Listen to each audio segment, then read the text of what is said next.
Chapter 151. Fight with Zeodif*CKs. After Tatsuya said the three magical words to Zeodicus, the red-headed devil snapped and his brows immediately shifted to show his anger. Zeodicus started to release his aura and glared at Tatsuya in order to make him scared, but soon widened his eyes when he saw Tatsuya smirking at him while sitting back more comfortably.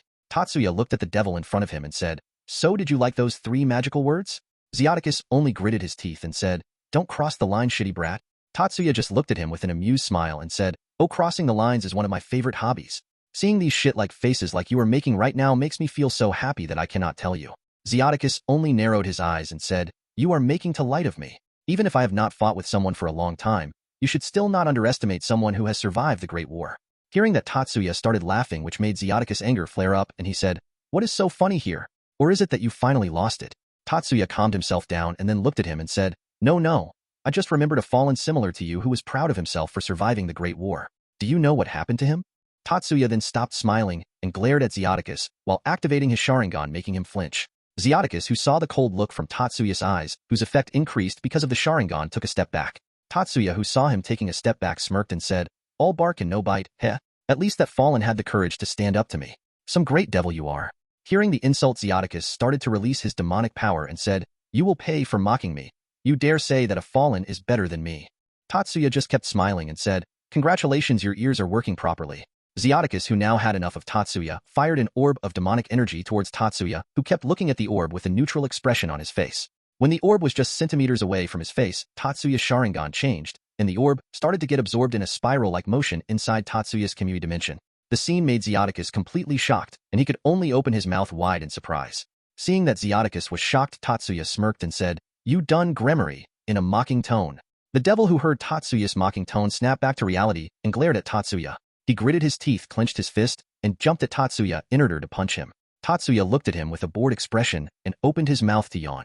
He continued to look at the devil coming towards him in slow motion because of his Sharingan and used his telekinesis to send him crashing in the ceiling.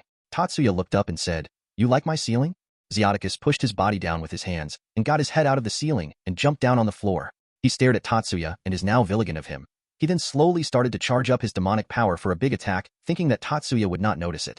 But Tatsuya, being Tatsuya, noticed the energy being charged by the devil and narrowed his eyes and said, "You do know that there are other people beside us in the house, right?" Hearing that, Zeodicus got surprised, but a grin appeared on his face, and he said, "So what? I am sure that my son and Seraphal can easily withstand the attack while saving their sisters. That's what matters to me. About the rest, well, they might get caught up in action." Tatsuya smiled at him and said, "You know you are very twisted, unlike your personality you show to the others." Zeodicus continued to grin and said, "Oh, I am very proud of my acting." Tatsuya nodded and said, "You know I am also very proud of something." He then disappeared from Zeodicus's sight, making him widen his eyes in surprise. He then heard a voice which made him completely shocked. "I am very good at but kicking," and used a bit of his strength and kicked him, making him crash into the wall of the room, which also broke the barrier he placed. Zeodicus fell off from the wall and was not able to move. Tatsuya's kick broke several of his bones, and the only thing that he could feel was pain. He looked hatefully towards Tatsuya, who was only looking at him with a cold expression on his face. Seeing the look on his face, Zeodicus was completely scared. He was not able to think what to do. He was not able to move. His magic did not work. Physical attacks didn't work, and his experience from the Great War was not helping him at all. He could only grit his teeth and curse Tatsuya in his mind. Tatsuya then started walking towards him, making Zeodicus twitch his body, wanting to move away from there, but was not able to do anything. Tatsuya came in front of him and crouched down to look at his face more clearly. Zeodicus, who saw him crouch down in front of him while his Sharingan was still active, was now shivering and was hoping for someone to save him. Tatsuya moved his hand and grabbed his hair to lift his head to his level and stared directly in his eyes. Tatsuya then said with a cold voice, "Listen here. I don't care whether you are a devil or how great your house is. Heck, I don't even care if you try to kill me. But just now the attack you were planning to launch could have injured those dear to me, and that was the only thing that you should not have done." He then surrounded the room with a soundproof barrier and stabbed a holy sword in his stomach, after which Zeodicus started screaming in pain. Tatsuya didn't stop there and started to release holy magic around the room, making the pain more severe for the devil, while also lowering his pain resistance. Zeodicus was looking at Tatsuya and wanted to ask for mercy, but the only thing that came out of his mouth was screams filled with pain. Tatsuya also continued to look at him with cold eyes, making him even more scared. Tatsuya looked at the devil, whose body was twitching, and moved forward and held the hilt of the sword. Seeing that, Zeodicus got more scared, thinking that he was going to stab it deeper, but contrary to his expectations, Tatsuya took the sword out and stopped releasing the holy magic around the room. Tatsuya then casted a healing magic on the devil, making his wounds and injuries completely disappear without any trace. Zeoticus, who was surprised by what Tatsuya was doing, suddenly snapped and started checking his body, and after he made sure that there were no problems, he looked at Tatsuya and bowed his head and said, "Thank you for having mercy." Tatsuya looked at him with a smile on his face and then said, "Now let's go for level 2. Making Zeoticus could completely shocked and look up at Tatsuya. But before he was able to, 2 swords were stabbed in his stomach, and the amount of holy magic that Tatsuya was releasing also got doubled, making it even more painful for the devil, making his screams even louder. Suddenly the door was pushed open, making Tatsuya turn his head and look at the person who came here. In front of him were the 2 Maos who came there and had a pained expression on their faces because of the holy energy present in the room. Tatsuya stopped releasing his holy magic and said, "Good timing, Sirzex. I was about to come and talk to you about something," and glared at him. Sirzex looked at his father, who was twitching in pain, and thought, "What have you done to piss him off, father?" Tatsuya, who heard his thoughts, smiled and said, "Oh, he just started to talk about handing over the territory back to the Grimoire, but quickly got angry on being refused and was about to unleash an attack which could have harmed most of the people in the room you were before." Tatsuya then walked towards Sirzex and placed his hand on Sirzex's shoulder and said, "Now just asking, but did you actually know about something like this to happen?" While he looked at him with a friendly smile. Sirzex gulped his saliva and immediately shook his head, stating that he didn't know anything about this matter. Tatsuya nodded and said, "You should make sure that your father only open his mouth where it is necessary, otherwise who knows when a bad person will attack him because of him slipping his tongue." Sirzex simply nodded his head and then bowed and said, "I deeply apologize for whatever my father has done. Please spare him for my sake." Zeoticus, who was now not in as much pain as he was before because of Tatsuya stopped releasing his holy magic, looked at his son and coughed some blood and said, "Don't believe him. He was the one who attacked me first. He is making things up." Tatsuya only glared at Zeoticus and said, "If I were to seriously attack you first, then there won't even be a hair of your pathetic self left. You didn't even care about the safety of your own children, and now is shamefully blaming me." Zeoticus was about to say something more, but Sirzex raised his hand, making him stop, and said, "Father, let's stop this here and not cause trouble. This is not our territory." Though his words were polite, his tone was not. It was a commanding tone instead of the usual gentle tone that Sirzex used. Serafal looked at Tatsuya and said, "Tatsuya-chan, I apologize as well for any misconduct on the part of us devils, but please spare his life, otherwise there will be a lot of problems that the Devil Council will raise. After all, not only he is a pure blood, but also is the head of a house of the 72 pillars." Tatsuya looked at Serafal, and seeing the panicked expression that she had, he sighed and snapped his fingers, making the swords disappear from his stomach. Tatsuya looked at Sirzex and said, "Take him away. One more time something like this happens and he will be a goner.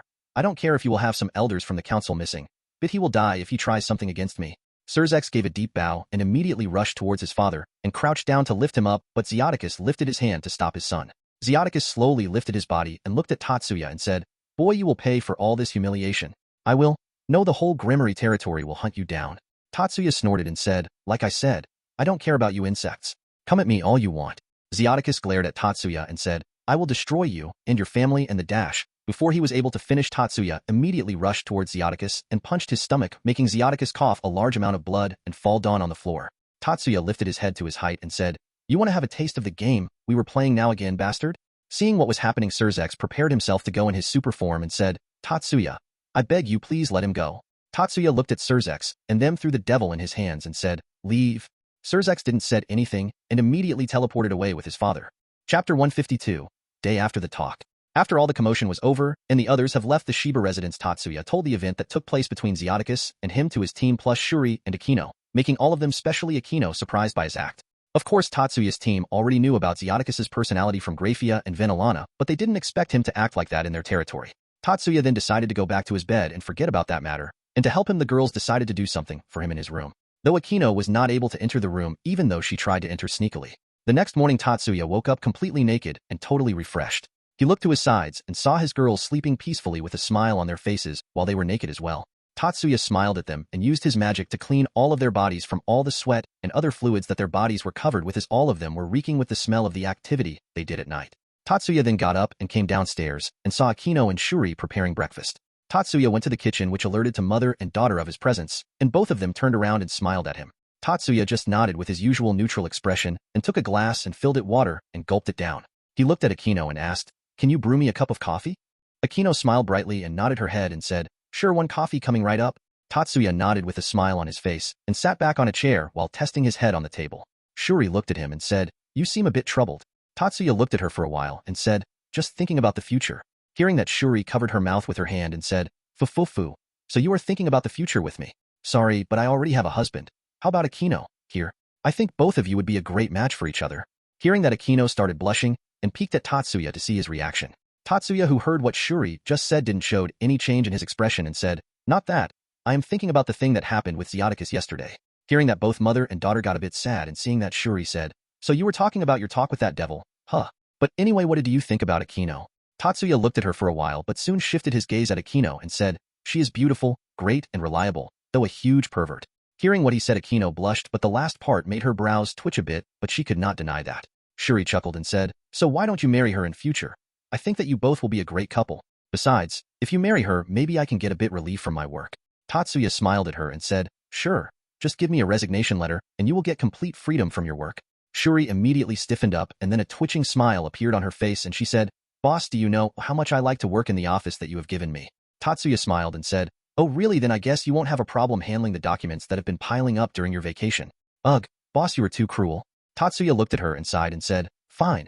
I will tell Yasaka to recommend someone for the company and help you with your work." Hearing that, Shuri's face immediately brightened up and she said, "Tatsuya-chan, if you want you can take Akino to the bed, right now. I won't tell the others about it." Tatsuya stared at her for a while and said, "You are literally selling your daughter." Shuri chuckled and said, "Look at her expression and then speak." Tatsuya then turned his head and saw Akino having a blush on her face while keeping her hand on her cheek and imagining the deed that she will do with Tatsuya. Tatsuya stared at her for a while and then sighed and said, "Both of you are really weird." Tatsuya then looked at Akino and said, "Akino, Akino, Akino." Akino suddenly snapped out of her imagination and cleaned the drool that had been coming out of her mouth and looked at Tatsuya with a smile and said, "What happened? Shall we go inside a room?" Tatsuya shook his head and said, "Let's take things slowly, and is there something that you have to do today?" Akino nodded and then started thinking and then said, "I think that Rias is going to release the issei of her bishop today." "Why? Do you need me for something?" Tatsuya thought for a while and then said, "I want you to start training harder now, because how the things went yesterday, I don't think that Ziotifux will stand by idly. He will try to harm Thode near me. You should be well prepared because aside from his Rias and Surzex, he doesn't care about anybody. He may try to harm you seeing that you and Shuri are close to me. I can protect Shuri as she doesn't have to follow orders from Gremory, but you on the other hand may be called and could be in trouble. So make sure to inform anyone from my team when you have to do something for him." Hearing what Tatsuya said, both Shuri and Akino got serious and nodded at him. Tatsuya nodded as well and threw a bracelet towards Akino and Shuri, which they caught and looked at it for a while before turning towards Tatsuya with a confused expression. Tatsuya looked at both of them and said, "They will protect you in times of danger, and you can contact anyone from my team if the need arises for it through that bracelet. It can also form a barrier capable of taking 3 hits from ultimate class devils." Both of them then looked at the bracelets with surprise visible on their faces and were a little hesitant to take such an item from Tatsuya. Tatsuya, who noticed their hesitation, smiled and said, "Just take it for my sake. If you have those, it will make me feel at ease a bit thinking that you are safe." Both of them looked at Tatsuya for a while and sighed. Akino looked at Shuri and said, "That's why he has so many girls. What's not to like about him?" Shuri chuckled and said, "Well, then the only thing that you have to do is to make sure to make him fall for you." Akino nodded and took the cup of coffee and placed it in front of Tatsuya and gave a peck on his cheek. Tatsuya looked at her, to which she just showed a mischievous smile on her face and said, "Fu. Be prepared for my attacks from time to time now." Tatsuya looked at her for a while and then sighed and said, "Whatever. Oh, and make sure to tell the others except Rias about this as well, and make sure to warn them to not disclose this information." Akino looked at him with a confused expression and asked, "Why not tell Rias about this?" Tatsuya shrugged his shoulders and said, "No matter what we say, at the end of the day, he is her father whom she has been with for the longest time. Even if she were to believe us, she might want to clear her doubt with her father, and our plans might get exposed if she says too much. Because honestly, no matter how you see, Zioticus has much more experience than Rias, and he can easily extract information from her." Akino thought for a while, and then nodded her head thinking what Tatsuya said is possible. Shuri then looked at the two and asked, "Then what you are planning to do if he takes some action?" Tatsuya, who heard the question, grinned maniacally and said, "If something like that happens, then there will be a massacre in the underworld. They have forgotten what fear is after the wars were over. And at that time, they will know whom should they not mess with." Chapter 153, New Fanfic. Hey there guys, just this lowly author here, tasking you to check out the new fanfic I wrote. Title, Fairy Tale, Transformation Mage. Chapter 154, The Bishop.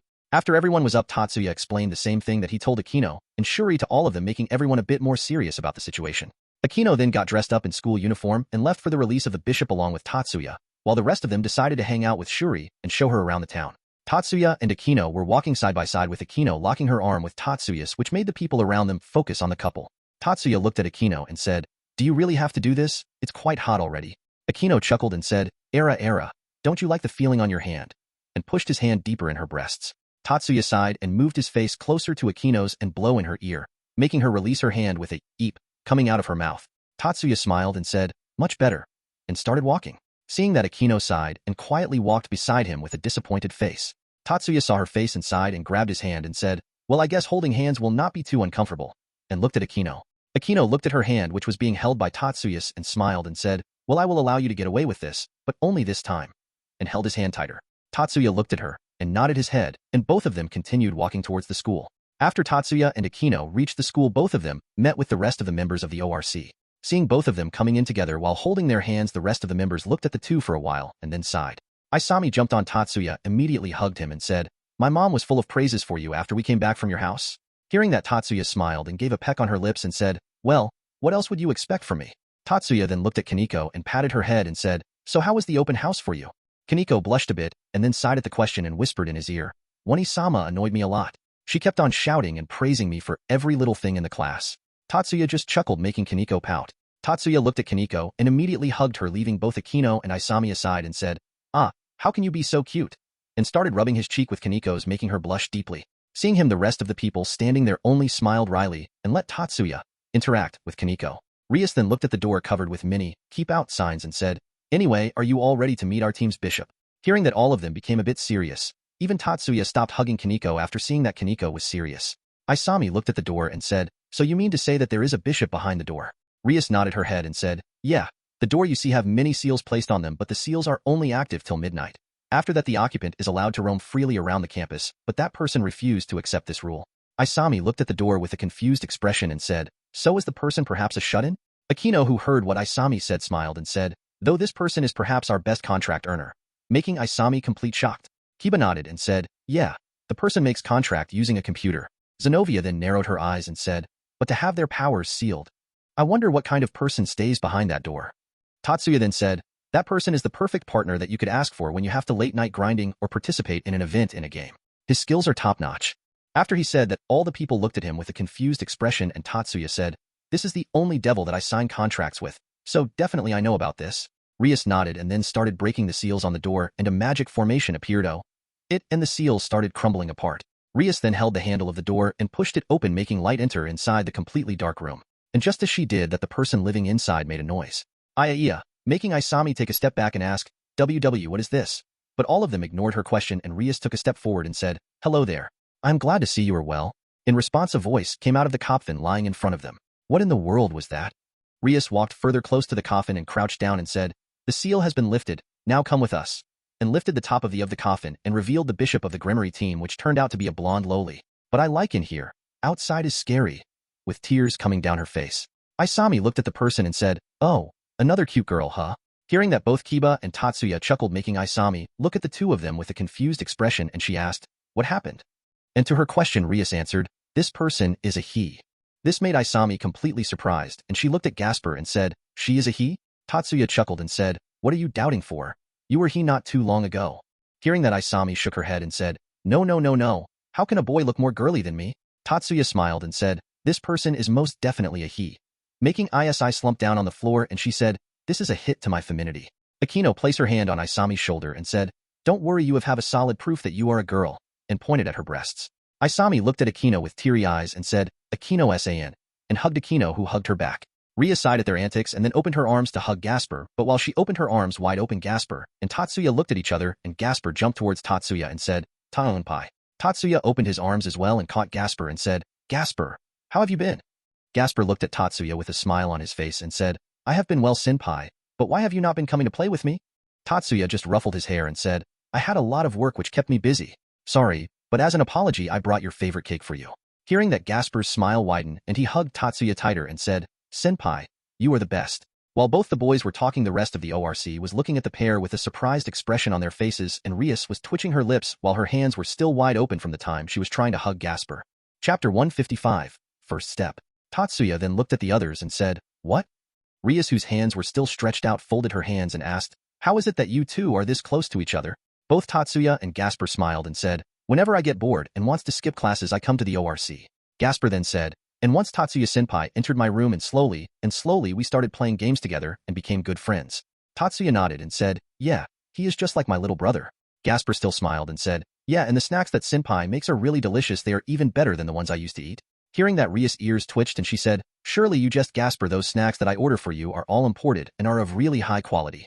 Gasper looked at her with a confused expression and said, I don't know about that, but when compared to Senpai's food, they will only taste ordinary.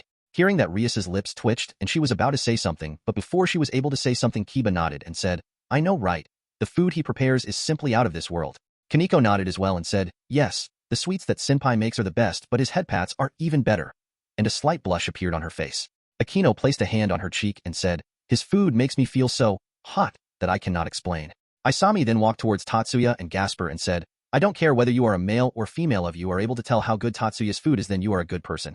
And placed her hand on Gasper's shoulder, making him widen his eyes in surprise, and unconsciously his sacred gear gets activated, and all the others in the room except for Tatsuya and Gasper were left frozen. Gasper covered his eyes with his hands and said, please don't hit me. I am sorry.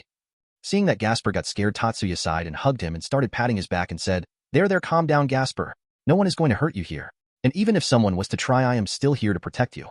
Gasper then removed his hands from his eyes and looked at Tatsuya and said, Senpai, and started crying in his embrace. Tatsuya sighed and continued to console the little vampire till he calmed down, and the time started moving again. Isami got surprised by the sudden change in Tatsuya's and Gasper's position and said, what just happened? Hearing that, Kiba had a wry smile on his face while Akino just sighed and said, it's his sacred gear, the forbidden Baylor view. Akino waited for Rias to start the explanation, but after waiting for a while, and hearing no word from her, she turned her head and saw Rias staring at all of them. Akino tilted her head and asked, what happened, Rias? Rias then looked at all of them and said, have you all tasted Tatsuya's food at least once? Hearing this question, all of them were surprised, but nonetheless her peerage nodded their head, and Isami said, we all usually have our lunches together along with President Sona and Vice President Tsubaki. Hearing that, Rias got even more surprised and then asked, you all have lunch together and you don't even call me? Hearing her question, the rest don't even take a single second and said, no, making Rias fall down on her knees. Rias then looked at her peerage and asked, why didn't you invite me as well? Akino then said, because there is someone who said that the school's cafeteria does not have a lot of variety. Kaneko then said, you said that the sweets here are not up to your taste. Kiba smiled and said, you previously told us that you want to have your lunch in silence alone as you get tired by the praises of other students and don't want to be in spotlight. Isami then said, why would I invite more people and get my own share decreased because of more people? Hearing their answers, Rias got even more and more depressed, and she looked at Tatsuya. Tatsuya looked at her with a smile on his face and said, I don't want any rumors to follow me by inviting you personally. And after that, Rias got totally depressed and stood up and started walking out of the room like a zombie. Gasper looked at Rias and then asked, what happened to Rias senpai? Tatsuya smiled and said, she took a lot of mental damage. Gasper looked at Tatsuya with a confused expression, to which Tatsuya just smiled. Tatsuya then looked at Gasper and said, hey, why don't you introduce yourself to Isami? Gasper looked at Isami and freaked out a bit and said, nice to meet you. My name is Gasper Vladi, a half-vampire. I want to go back in my coffin. And tears started to form in his eyes. Kaneko looked at him and said, go and sleep in there for eternity. And thought, even though he is in Senpai's hands, he still wants to go back to his coffin. I will punish him for disrespecting Senpai. Akino showed a wry smile and said, about that, you see, we have got the permission to take you out of this room, so why don't you come out with us? Gasper immediately shook his head and said, no, I don't want to go outside. Outside is scary. I want to go back in my coffin. Seeing Gasper was becoming rather impatient, Tatsuya softly patted his head, making him calm down a bit, and Kaneko glaring at Gasper. Tatsuya then looked at Gasper and said, hey, why don't you try to live in the outside world for a while? It will be fun. Gasper looked at Tatsuya and said, but senpai, it is scary outside. I don't want to go out. Tatsuya just smiled and said, if you keep on getting scared of going out of this room, then you will not be able to enjoy your life properly. Why don't you try it for a while? Who knows that you may come to like living outside and overcome your fear, and when that happens, let's go to a video game conventions and tournaments together. It will be a lot of fun. And like I said before, I will be there to protect you. After all, I cannot let the only devil whom I make contracts with suffer, right? Gasper looked at Tatsuya for a while, and then slowly nodded his head. Tatsuya smiled at that and said, good. Let's make you overcome your fear and make a man out of you. After all, you won't like to be called a girl, would you? Gasper, hearing those words, immediately nodded his head and said, I will overcome my fears and be a man. Tatsuya nodded and said, good, now let's go. Tatsuya then put Gasper down to allow him to take a step outside on his own. Gasper then looked towards the door with wary XP on his face and was hesitating to take a step out. Tatsuya and the others stood behind him and let him take his time to walk a step further. Gasper then gulped his saliva and looked at the door with a serious expression and said, I am a man. I am not scared. I am a man. I am not scared, and kept repeating it for a while. Finally, building up his courage, he slowly lifted his leg and took a step out of the door, making the others who have been intently looking at the vampire for all this time smile at his progress.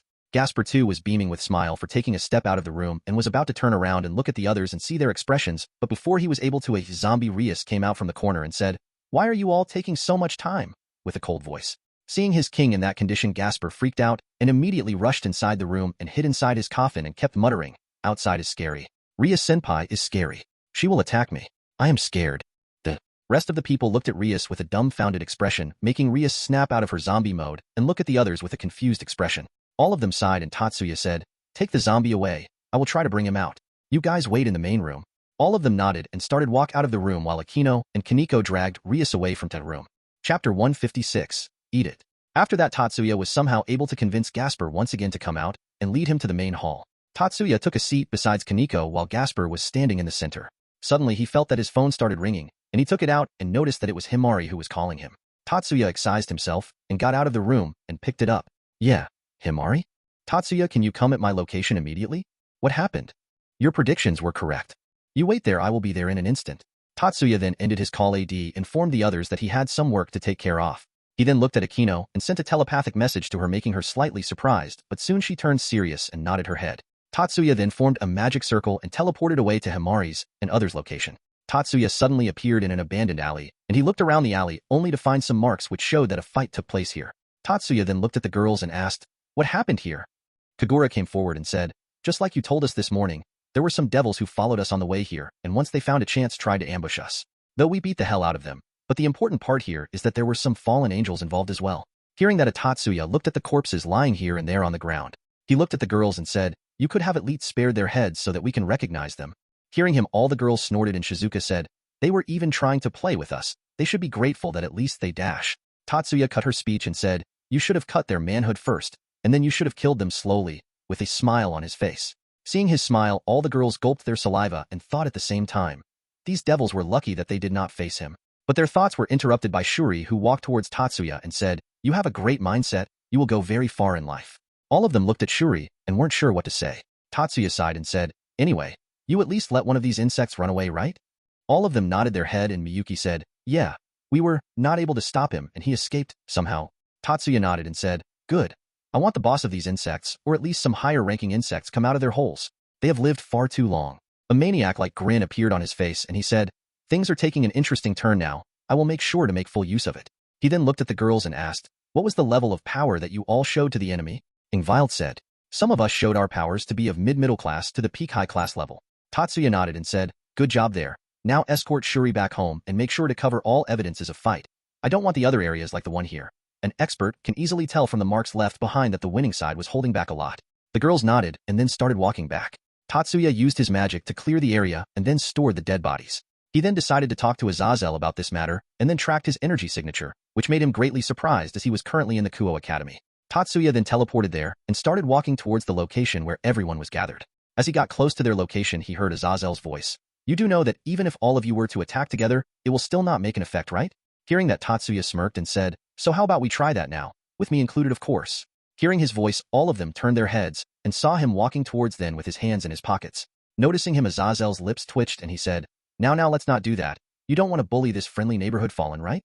Tatsuya smiled and said, "Haha, surely you jest, Azazel. Why would I want to bully you?"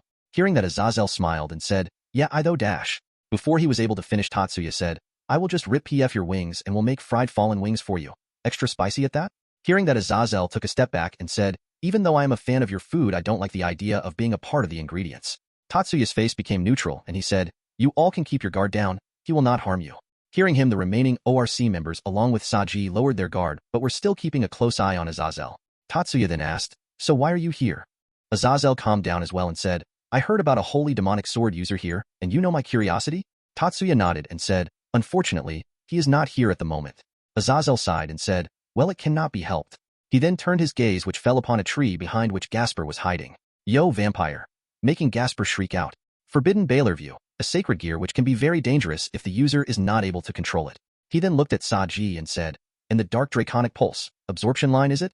You can train that half-vampire there by sucking out the excess power from it." This made the rest of the people surprised and Azazel said, "Seriously, you didn't know that? Boy, don't underestimate that sacred gear. That gear has the power of the evil black dragon, Vritra, the prison dragon of the 5 Dragon Kings." Azazel then put his hand on his goatee and said, There is a much faster way to do that, by drinking the red dragon's blood. After all, vampires are made to drink blood. Well, all that is left for you all to do is to try every method I just told." And Azazel started walking away. Seeing that, Tatsuya narrowed his eyes and said, "Azazel, there is something that I want to ask you." Azazel slightly turned his head and stopped. Tatsuya then said, Are there any fallen angels here in the town that you called for? Hearing his question, Azazel made a confused expression. Seeing that, Tatsuya closed his eyes and sighed and said, "Forget it. See you later then." Azazel looked at Tatsuya for a while and then shrugged his shoulders and said, "See you then," and walked away. Later that night, every one of them were in the gymnasium in their PE uniform while Gasper was in girl's uniform and had the absorption line attached to his head. Tatsuya looked at Saji and said, "Suck out more out of him." Saji nodded and said, "Yes, Aniki," and started absorbing more power from Gasper, making him moan. Tatsuya looked at Gasper and said, "Stop moaning like a girl, this instant." Gasper looked at Tatsuya and shyly nodded his head. He then turned his head and saw Kaneko rubbing something on the dodgeballs and asked, "What are you doing, Kaneko?" Kaneko looked at Tatsuya and said in her monotone voice, "Coating these balls with garlic paste," making Gasper shriek out and try to run away, only to be brought back by Zenobia. Isami throw it without mercy. He have to man up a bit. Isami nodded and said, "Don't hate me, Gasper. This is for your own good," and threw the garlic-covered dodgeball towards Gasper. Gasper, who saw the ball coming towards him, freaked out a bit, and his sacred gear activated, and the time stopped for all of them except for Tatsuya, and Gasper tried to run away. Suddenly the time started running normally and Gasper was brought back by Zenobia. Isami looked at Gasper and said, "You have to stop the ball, not us." Kaneko looked at Gasper and said, "If you cannot stop the ball, then get hit by it in the face." "Uarea, Kaneko-chan is bullying me." Isami looked at Tatsuya and said, "Why don't we try the other method, that drinking my blood method?" Hearing that, Gasper started freaking out and said, "No, I don't like blood." Isami looked at Gasper and said, "But aren't you a vampire?" Gasper shook his head and said, No, I don't like anything raw." Seeing him whining, Kaneko looked at Gasper and said, "Good for nothing vampire." And Gasper started crying once again. Seeing him, Tatsuya sighed and walked towards him and crouched down to his level and said, "Gasper, look at me." Gasper slowly lifted his head and saw Tatsuya looking at him. Tatsuya looked in Gasper's eyes and said, "Do you want to be like this forever, whining like this? Didn't you say that you will become a man?" Gasper sniffed and said, "But senpai, I don't like blood. I don't like outside. I am scared." Tatsuya placed his hands on Gasper's shoulders and said, "And when are you planning to overcome these fears? A man is not like this. A man never gives up, and even if he is scared of something, he never shows it to others and face it head on. Don't you want to be like that?" Gasper looked at Tatsuya for a while and then nodded his head and said, "Yes, I want to be a man." "Are you really sure?" "I am sure. It will be very though. I am ready for it." "Are you ready to become strong?" "Yeah, I am ready for it." Tatsuya nodded and said, "Good. If you do not give up, then I promise that I am not going to give up in making you a real man." Gasper nodded his head and said, "Yes, I will become strong." Tatsuya nodded and said, "Do you know what the greatest hero said when his disciple was resolute just like you?" Hearing the question, Gasper shook his head. Tatsuya then pierced his finger with a fine needle, and some drops of blood trickled down from his finger, and then Tatsuya used his magic to turn them into pills.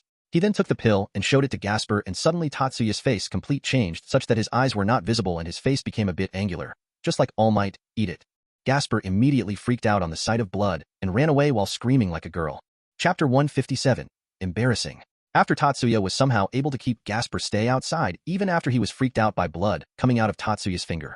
Tatsuya then promised him to not force him to drink blood and continued the training without it. On the end, Gasper was able to stop 5 balls out of 50 without his power being drained out by the absorption line. He even stood out of his box for one whole something, which was quite commendable for the shut-in vampire. The next day in the school, Tatsuya was roaming around aimlessly along with the second years in his group plus Zenobia and Isami. On the way, they encountered Rias and Akino, who approached them, and Akino said, "Right on time. Izumi-chan, Tatsuya-kun, there is a place that we want you two to visit after school." Tatsuya and Isami looked at each other and then looked back at Akino, and Tatsuya said, "Text me the address and time and I will be there." Akino nodded and said, "Fine, see you all later," and then walked away along with her king. Later that day, Tatsuya, who have already changed back to his casual clothes, was walking on the streets of Kuo and was going towards the shrine where Akino called him. On his way, he felt powerful holy signatures in the town, and feeling them, a smile appeared on his face. He then quickened his pace. Soon he reached the bottom of the hill where the shrine was and met Isami there, who was still wearing her uniform. Isami looked at Tatsuya and said, "Do you have any idea why are we called here?" Tatsuya looked at her and with a smile on his face said, "In fact, I do." Hearing that, Isami's eyes widened and she asked, "Then why have we been called?" Tatsuya just smiled and started climbing the stairs and said, "Where will be the fun if I tell you the reason?" Hearing that, Isami pouted and said, "Fine, don't tell me," and ran after him and jumped on his back. Tatsuya, who was somehow able to maintain his balance after Isami jumped on him, turned his head and said, "That was dangerous, you know?" Isami looked at him with a deadpan expression and said, "You don't have the rights to call that kind of thing dangerous." Hearing that, Tatsuya's brows twitched, but he calmed down and said, "Whatever. Hurry up, we have to go to the shrine." Isami nodded and said, "Yeah, let's go," but still didn't got off from his back. Tatsuya looked at her, to which she only hugged him tighter and said, "What happened? Let's go." Tatsuya sighed and said, Fine, just don't hug me so tight. It's already very hot." Isami smirked and said, Are you sure that you are not feeling embarrassed because of the feeling of my breasts on your back? Tatsuya snorted and said, says the one whose hands are continuously moving all over my body. Hearing that, Isami smirked and said, well, how can I pass an opportunity like this? And started moving her hand towards Tatsuya's crotch. Seeing how things were going, Tatsuya smirked and moved his hands to grab her, and gave it a light squeeze, which earned an eep from the brown-haired girl on his back. Tatsuya didn't turn around and said, what happened? With a playful tone. Hearing what he said, Isami glared at him and locked her legs around his waist and tried to squeeze his waist in between her legs. Tatsuya, who didn't only felt the pleasure from her soft thighs, had a smile on his face and said, your thighs have a nice feel to them. Thanks for the treat. Hearing that, Isami blushed and hid her face behind his back and muttered and said, pervert. Tatsuya just closed his eyes and said, you are the last person that I want to call me a pervert. Isami raised her head and looked at Tatsuya and slowly moved closer to his face. She then grabbed his face with both her hands and slowly turned it around. Tatsuya, who was now facing Isami, was a bit confused by her action, looked at Isami, who started to close the distance between them and pressed her lips against Tatsuya's. Tatsuya, who received a sudden kiss from Isami, was surprised by her actions, but soon started to kiss her back. Isami, who took the lead in the beginning, decided to maintain it and tried to push her tongue in Tatsuya's mouth, but was immediately counterattacked by Tatsuya's tongue, which coiled around hers and soon dominated it. Both of them continued to make out for several minutes without even caring for the little peeper whom both of them has already sensed. Isami, who got out of breath, soon separated her mouth from Tatsuya's with a thin string of saliva still connecting them. But before she was able to move back, Tatsuya used his psychic powers and again pulled her in a kiss. Isami, who was surprised by his sudden action, widened her eyes in surprise, but soon started melting in the kiss once again and continued to make out with him. Soon both of them separated once again, and Isami, who had flushed face, immediately turned Tatsuya's face away and hid her face behind his back and muttered, you really are a pervert. Tatsuya just chuckled and said, well, thank you for the reward, and again started walking towards the shrine. On the way, Tatsuya looked towards a tree and said, you know, it is not good to peep on someone when they are doing something intimate. Just as he said that, Akino, who was wearing a shrine priestess clothes, came out with a blushing face and said, Era, looks like I was caught. By the way, Isami-chan, you were very aggressive just a while ago. Seeing you two made me very hot. Hearing that, Isami started blushing once again and hid her face behind Tatsuya's and said, just kill me now. Tatsuya, who smiled and turned his face and said, now, don't talk like that. We still have to take steps and make you reach adulthood. Don't tell me that you don't want to do that. Hearing that, Isami immediately jolted up and said, there is no way I do want that. I am ready to do it anytime with you, just tell me when and where, with a huge smile on her face. Tatsuya looked at her with a deadpan expression and said, weren't you embarrassed and wanted to die just now because of the kiss? Hearing that, Isami immediately blushed once again and hit his head with her fist and said, idiot, don't say such embarrassing things so easily. Both Tatsuya and Akino looked at her for a while, and then Akino said, forget it, Tatsuya, her priorities and sense of shame are completely different. Tatsuya nodded and said, yeah, let's get going already. And again started walking towards the shrine with Akino beside him while Isami was hiding behind his back with a blush on her face. Chapter 158. Feeling of Disappointment. After Tatsuya and the others climbed a few more steps, all of them reached in front of the shrine gate. Isami jumped off from Tatsuya's back and looked towards the gate and asked, so what now? Aren't shrines dangerous places for devils? Tatsuya looked at Isami and said, don't worry, I can see there are some enchantments here which will make sure that devils are not harmed, so we can pass through without any problems. Isami nodded, and then all of them stepped through the gate, and just as they did, all of them heard a voice and stooped on their spots. So this must be the current Red Dragon Empress. And a very bright light appeared in front of them. Soon the light started dying down and two figures appeared from the light. Isami stared at the two figures and said, golden wings? In front of them were two people, one male and the other female, both with blonde hair. The male looked at Isami and said, she is the Red Dragon Empress, and the other dash, saying that he turned his head and saw Tatsuya, and immediately he stopped speaking and his mouth remained open. Seeing him like that, all the females turned their heads and looked at Tatsuya, and immediately the blonde-haired woman's eyes widened. Tatsuya looked at her, and with a smile at his face said, to Gabriel, long time no see. Gabriel smiled brightly and was about to reply to him, but the blonde man interrupted everyone and said, Saitama-sensei. Long time no see. Do you remember me? I am your big fan. We met in Vatican. And immediately appeared in front of Tatsuya and started shaking his hand. Tatsuya looked at Michael with a wry smile and said, of course I remember you, Michael. How have you been? Michael looked very happy when Tatsuya said that he remembers him and was about to reply to him, but suddenly a fist landed on his face and Michael was thrown away. All of them looked at the blonde male who was thrown away and then turned their head to see who the fist belonged to, and saw Gabriel standing there with a beautiful smile on her face. She immediately jumped on Tatsuya and hugged him and said, Tatsuya, I really missed you a lot. Tatsuya hugged her back and said, calm down, I am not going to run away. But Gabriel kept hugging him for a while and then looked up to him with a pout on her face. Seeing the pout, Tatsuya immediately blushed at her cuteness, but controlled himself and said, what happened? Why are you so angry? Gabriel said, you didn't come to meet me at all for all this time. Tatsuya just smiled helplessly and patted her head and said, sorry, but I was very busy with school and all you know? Gabriel continued to pout and hugged him tighter and said, I am not hearing any excuses. Tatsuya, who felt her soft breasts on his chest, was trying very hard to prevent his brother from taking any action. Normally, he could have easily controlled his urges, but the act he did with all his girls last night still had some effect on him, and his body was reacting to the stimulation. Tatsuya looked at Gabriel and said, then what should I do for you, so that you will forgive me? Gabriel, who heard him, looked up with a smile on her face and said, then let's go and show me around the town just like how we did back then. Tatsuya nodded and said with a smile on his face, fine, let's go together. Once the work here is done, Gabriel smiled brightly and snuggled to him once again. This action made Tatsuya holding back his brother more difficult. Suddenly his savior came and pulled Gabriel back, much to Tatsuya's relief. Tatsuya looked towards his savior and saw Michael reprimanding Gabriel for her actions. Tatsuya walked forward and hugged Michael much to everyone's surprise and said, in future, whenever I will publish a new volume, I will send it to you before everyone else. Hearing that, Michael's eyes widened and he hugged Tatsuya back and said, thanks a lot, sensei. This is the greatest gift that I can ask for. Tatsuya then separated himself from Michael and turned serious and asked, so what is the reason for you to come to this town, along with Gabriel no less? Hearing that, all of them turned serious as well and Michael asked, we have something to discuss with the Red Dragon Empress here. Before that, sends, Tatsuya, what are you doing here? Tatsuya just realized that both the angels do not know of his identity and said, well, you see, this town is my territory, so my presence was required in the meeting between you all. Hearing that, both Michael's and Gabriel's eyes widened and they said, you belong to the supernatural society. No, before that, did you know about us being seraphs when we met in Vatican? Tatsuya just smiled at him, making Michael sigh and said, to not be able to look through you at all, you must be something. But since you are the leader of Kuo, then that means that the one who defeated that cadre was you. Tatsuya nodded and said, yup, and sorry for doing that to your former brother. Michael and Gabriel shook their heads and said, don't worry about that, it was necessary action in that situation. Isami then looked at the trio and asked, Tatsuya, do you know these guys? Hearing her question, Michael looked at Isami with an apologetic expression and said, where are my manners? My name is Michael, a seraph and the current leader of heaven, and this here is my sister.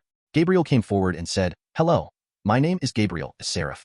Isami nodded and said, Isami Huadu, a devil and the current Red Dragon Empress.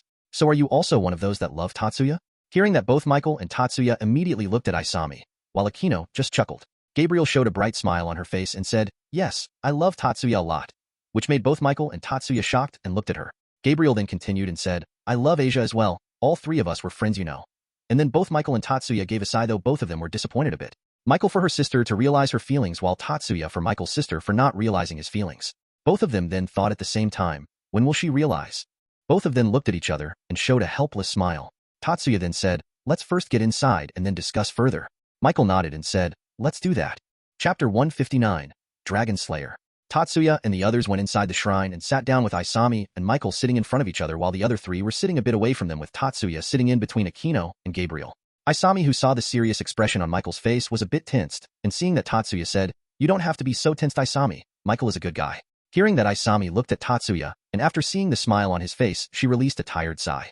Michael then gave a fake cough to gain Isami's attention and said, Isami Huidu, the current Red Dragon Empress, we from the Heaven faction wish for you to accept this small gift from us and hope to form a good relation between us, and we can be allies, even though we are both from different factions and races.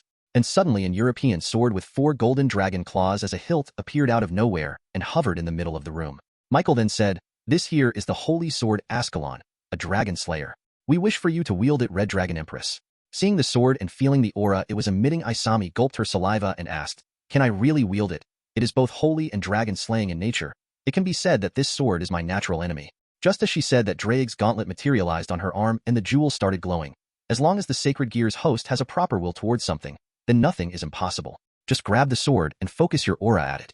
Isami nodded and held the hilt of the sword and felt small jolts of current pass through her body.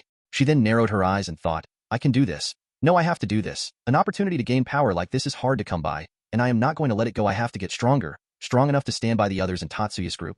Even though I know that they will never abandon me, I still can let the things go as they are. I have to catch up to them. Suddenly the sword started to glow brighter and brighter and started releasing its draconic aura, making Michael, Gabriel and Akino widen their eyes in surprise, while a small grin appeared on Tatsuya's face. The sword's shape started to change as well, and it started to get longer, while the hilt and handle of the sword started shrinking. The light intensified once again, and slowly the light started changing its color to red, and once it did, it started to get dimmer till it finally died down.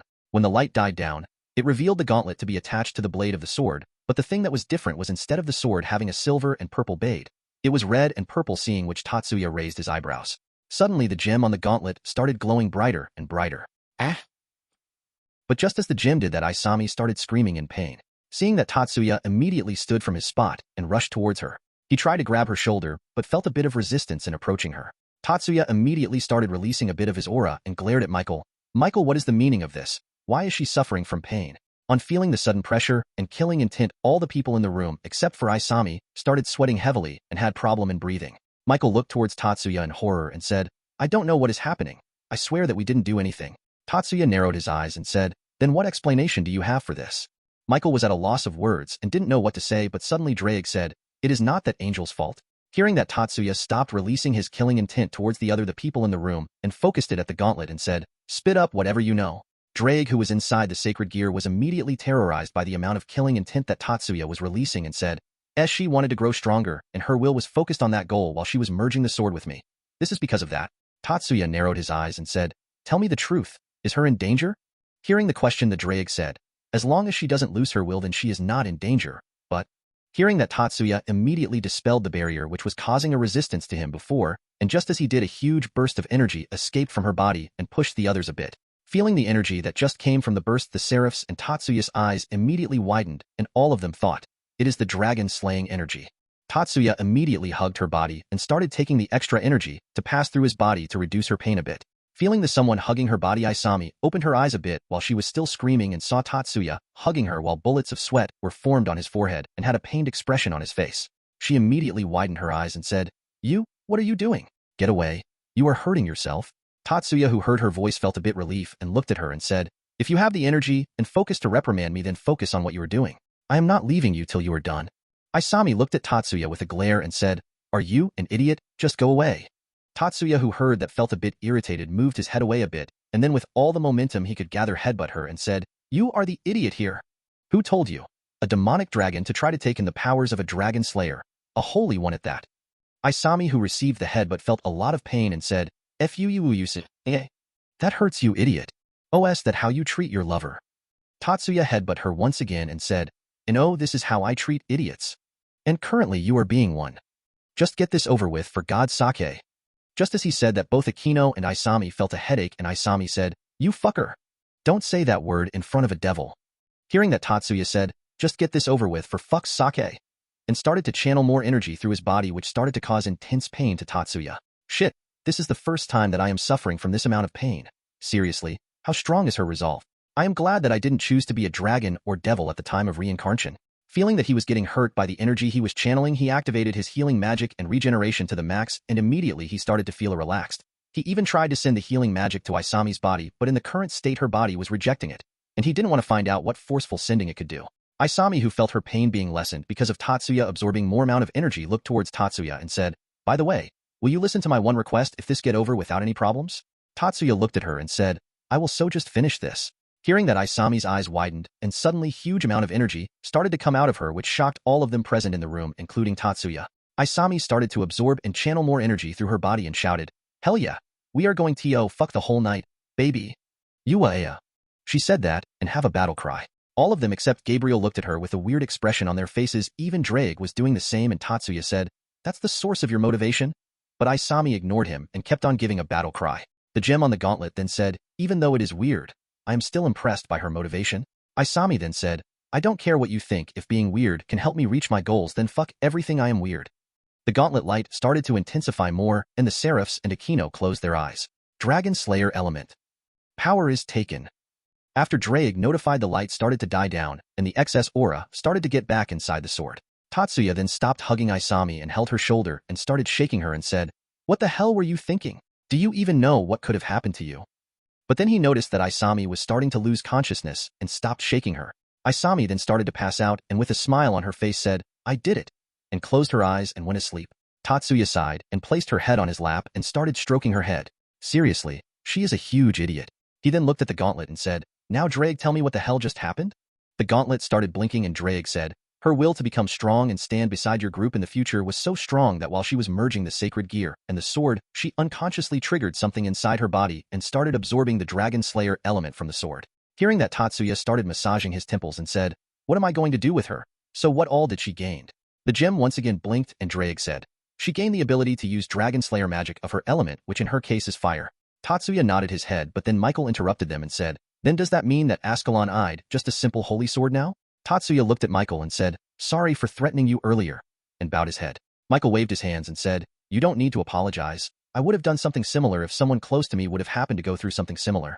Tatsuya nodded with a smile and said, "Thank you for understanding. Now Drake speak." The gem started glowing and Drake said, "No. Only some part of the Dragon Slayer element was absorbed by her, and in return the sword got some of my power. It is much more durable now." Michael nodded and said, "Thank God. I don't know what the others in the heaven would have done if they knew that someone messed with Ascalon like that." He then looked at Tatsuya and said, "Well then my work here is done. I shall go back now." Tatsuya silently placed Isami's head on a pillow and then stood up and said, "By then, it was nice meeting you after a long time," and moved his hand forward. Michael grabbed Tatsuya's hand and shook it and said, "It was a pleasure." He then turned around and said, "Gabriel, let's go." Gabriel looked at Tatsuya and said, "By Tatsuya, don't forget the promise, we will go together after the meeting." Tatsuya nodded and said, "Yeah, we will." Gabriel smiled and then stood beside Michael and teleported away with a magic circle. Chapter 160. Let me join as well. After both the angels were gone, Akino, who saw Isami sleeping, looked at Tatsuya and said, "Tatsuya, yo dash." Before she was able to finish, Tatsuya raised his hand to stop her and said, "If it's about you being a half-fallen, then I already know. I have already met you, masochist of a father. And yeah, I don't have any problem with you being a fallen." Akino, who heard him, blinked her eyes in surprise and asked, "How did you know that I wanted to talk about this?" Tatsuya shrugged his shoulders and said, "Shuri told me that you were fussing about this, so just a hunch of mine that you wanted to talk to me about this." Akino nodded and then hesitatingly said, "Do you really do not hate me having this mixed blood inside me?" Tatsuya shook his head and said, "Compared to devils, I think that fallen angels are more awesome. Sure, they can't grow stronger at the pace of devils who grow stronger by making contracts, having affinity to light which can seriously damage the devils, while having cool black wings. What else is there do you want? And compared to angels who have many restrictions over them, the fallen can do whatever they want." Akino looked at him for a while and then said, "And what about all the innocent people that they kill? Even Isami-chan is killed by them." Hearing that, Tatsuya narrowed his eyes and said, "Then if you were talking about that, then tell me which faction doesn't do that?" Hearing that question, Akino kept silent, as she was not able to find any answer to that. Tatsuya then said, "It is common for people to take care of problem when it is not too dangerous, and that is the truth about life. Surely you can protect yourself from all that, but if you think that the other party does not do anything like that, then that's nothing but you being naive." Akino, who heard what Tatsuya said, remained silent and lowered her head. Tatsuya, seeing that, sighed and put his hand on her head and said, "Don't think about it much. It just depends on person to person, about the way they think things through. Mine is mine, yours is yours." Akino looked up and stared at Tatsuya's face for a while, and then a smile appeared on her face. "You know, it is getting very hard to hold myself back from attacking you." Tatsuya just smiled and stopped petting her head, making Akino pout. Tatsuya just chuckled and said, "Sorry, but I guess my schedule is pretty busy because I already promised someone. Isn't that right, Isami?" Isami, who had woken up a bit earlier, freaked out a bit when she heard Tatsuya calling her. She then sat up and started rubbing the back of her head with a wry smile on her face. Seeing that, Tatsuya shook his head and said, "Let's get going already. We don't have anything to do here left, right?" and turned her head towards Akino. Akino just smiled mischievously and said, "Just one last thing left," and immediately moved closer to him and placed her lips on Tatsuya's, making Tatsuya a bit surprised while Isami was blushing on seeing Akino act aggressively. Akino didn't wait and started to move her tongue towards Tatsuya's mouth, wanting to dominate him, but Tatsuya immediately blocked her and started to push her tongue back and started dominating her instead. Akino, who suddenly felt being dominated, blushed a bit because of the pleasure and soon started to melt in the kiss. After making out for a while, Tatsuya and Akino separated from each other, with both of them panting a bit for air. Akino placed a hand on her cheek and said, "That felt amazing, want to have a go at it again, and maybe who knows a bit further as well?" Hearing that, Isami immediately wrapped her hand around Tatsuya and said, "Sorry Akino-san, but tonight Tatsuya is mine." Akino looked at Isami with a smile and said, Era Isami-chan is very aggressive today. Now why don't you let me join as well? Who knows that you might enjoy it more." Hearing that, Isami thought for a while and then looked at Tatsuya, who looked back at her and said, "I don't know. I already told you that I would hear one of your requests. If you want it that way, then I don't have any problem." Isami once again started thinking, then looked at Akino with narrowed eyes and said, "Fine, but I am going at it first." Akino just chuckled and said, "I have no problems with that. In fact, it would feel like I am having an affair. Just thinking about it is making me hot." Tatsuya and Isami looked at her and then shook their head, and Tatsuya said, "Then let's go to the bedroom directly," and immediately teleported himself with the other two. Chapter 161. Isami and Akino, 18+. Suddenly Tatsuya, along with Akino and Isami, appeared in his bedroom, and Tatsuya immediately formed a barrier around the room so as to prevent the sounds from going out of the room. He also Isami's connection with Drake so as to maintain their privacy. He then looked at the girls and saw that both of them had already started to take off their clothes. Tatsuya then approached Isami and pulled her closer to him by grabbing her waist. He then put his lips on her and started to make out with her. He then moved his hand towards Akino and removed her shrine maiden robe and started groping her breasts and pinching her nipples, which started making her aroused, making her moan in pleasure. Soon Isami and Tatsuya separated from each other, and Tatsuya saw Isami with a flushed face. Seeing the opportunity, Akino didn't waste any time and immediately pushed Tatsuya on the bed while she started her own make-out session with him. Isami, who was now out of her daze, looked at the couple making out together, but soon her gaze shifted towards the bulge in Tatsuya's pants, and she immediately gulped her saliva. Looks like it is the time to use my vast knowledge about sex. Isami thought that and moved towards the bed and slowly started to take off Tatsuya pants. When she saw that only the boxers that Tatsuya was wearing was left, she took in a deep breath and then looked back at the bulge. She then moved her hand towards the boxers and took them off, which revealed Tatsuya's member standing high and mighty. Seeing it, Isami became breathless and said, "It looks like something straight out of a porno." She then moved her hand towards his dick and started to give him a handjob while slowly started to increase her pace. Akino, who noticed the muffled moans that Tatsuya was giving out because of the pleasure, separated herself from him and turned around to face Tatsuya's member, which was in Isami's hands. Akino blushed on seeing the size of Tatsuya's dick and said, Era, I didn't thought that you were packing something like this inside those pants." She then moved her finger on the outline of his dick and slowly started to rub it around the tip, making Tatsuya feeling a jolt of pleasure through his body. Akino then looked at Isami and said, "Isami-chan, want to help him together?" Isami, who heard Akino, looked at her with a confused expression, which immediately turned into a grin when she saw Akino lifting her boobs with her hands. Isami started to take off her shirt, whose buttons were already open, and then started to unhook her bra. She then bent a bit so that her breasts were at the same height as Tatsuya's dick and positioned it around it. Akino, seeing that, chuckled, but she too did the same, and then enveloped the dick around hers and Isami's breasts. Both of them looked at Tatsuya and said, "Let's see how long will you last." And both of them started to massaging his dick between their breasts in a rhythmic movement, making Tatsuya feel the softness of their breasts around his member. Akino, who saw the face that Tatsuya was making, showed a mischievous smile on her face and moved her head forward and started licking his dick. Seeing what Akino was doing, Isami's eyes widened, and she said, "No fair, Akino-san. I wanted to do that." Akino just smiled and said, "Then do it, I am not stopping you," and kept on licking his member. Isami too moved her head forward and put the head of the dick in her mouth and started to move her tongue all around it, making Tatsuya's pleasure increase exponentially. Akino too didn't stood behind and started to move her breasts faster, and seeing that, Isami started to do the same as well. After 10 minutes or so with Akino and Isami kept on pleasuring him, Tatsuya was unable to take it anymore and said, "I am coming." Suddenly Tatsuya's dick, which was covered between Isami's and Akino's breasts, ejaculated, and large amount of his semen came splurt out of his dick and covered the girls' faces and breasts, making them stop. Akino wiped a bit of the sperm sticking to her face with her finger and said, Era, I didn't expect that you had this much stored inside you," and licked her finger. Isami too did the same and then wiped her face and breasts and said, "Now let's start the main Eve dash." Before she was able to finish, Tatsuya stood up and pushed her on the bed and lied on top of him. He then moved his face towards Isami's and started giving her kisses all over her face and neck. He then moved his mouth towards her ear and whispered, "Now let's start with pleasuring you," and nibbled on her ear for a bit before moving her face and started biting her right nipple while he stared, massaging her other breasts, which started making her wet and giving out moans of pleasure. He then moved his other hand towards her pussy and slowly took off her panties and started rubbing her clit, making her moans louder. Akino, who was getting hot seeing those two, started to rub herself on her own. Tatsuya then stopped biting her nipple and then looked at her and said, "Shall we start now? You are wet enough, I guess." Isami, whose face was completely flushed and was breathing heavily, gave a weak nod, seeing which Tatsuya grinned and placed his dick in front of her entrance. He rubbed it against her pussy for a while and then inserted it inside her and penetrated her in one thrust, making her scream from the pain. Tatsuya immediately started kissing her so as to stop her screams and also to divert her focus from the pain. Soon Isami stopped screaming, seeing which Tatsuya stopped kissing her and looked at her. Isami, who saw Tatsuya looking at her, gave a nod indicating that he can move now, and he did once he saw her giving a nod. He started moving a bit slower at the beginning so as to make her get accustomed to it, and slowly started to increase the speed of his thrusts, making Isami's moans getting louder and louder with the speed of his thrusts. He then flipped her around, making Isami on top of him, and started to thrust faster. Isami, who saw that she was now on top of him, started to move her hips on her own, which made both her ass and boobs jump up and down with each time she moved, much Tatsuya's appreciation. Tatsuya then moved his hands towards her breasts and started fondling them while occasionally giving her nipples a slight tease or a pinch, which made her moans intensify at that time. Soon Tatsuya sat up and hugged Isami and started to thrust on his own as Isami was getting a bit slower, and Isami hugged him back and placed her head on his shoulder while her nails pierced in Tatsuya's back, though he didn't feel any pain from them. Isami, who was now panting heavily, moved her face a bit and whispered in Tatsuya's ear, "Tatsuya, I am close out of my limit, ah." Hearing that, Tatsuya moved his face away and looked directly at her face and said, "Then let's do it together," and pushed her back on the bed and started to piston thrusting, making Isami moan like crazy. Soon Isami was unable to hold on and tightened her grip around Tatsuya, which he could have sworn could have broken the bones of many mid-high class level people. Tatsuya too didn't stop and did a deep penetration, making Isami roll her eyes back while her tongue came out of her mouth, and she cummed along with Tatsuya, who ejaculated inside her after making sure that she would not get pregnant.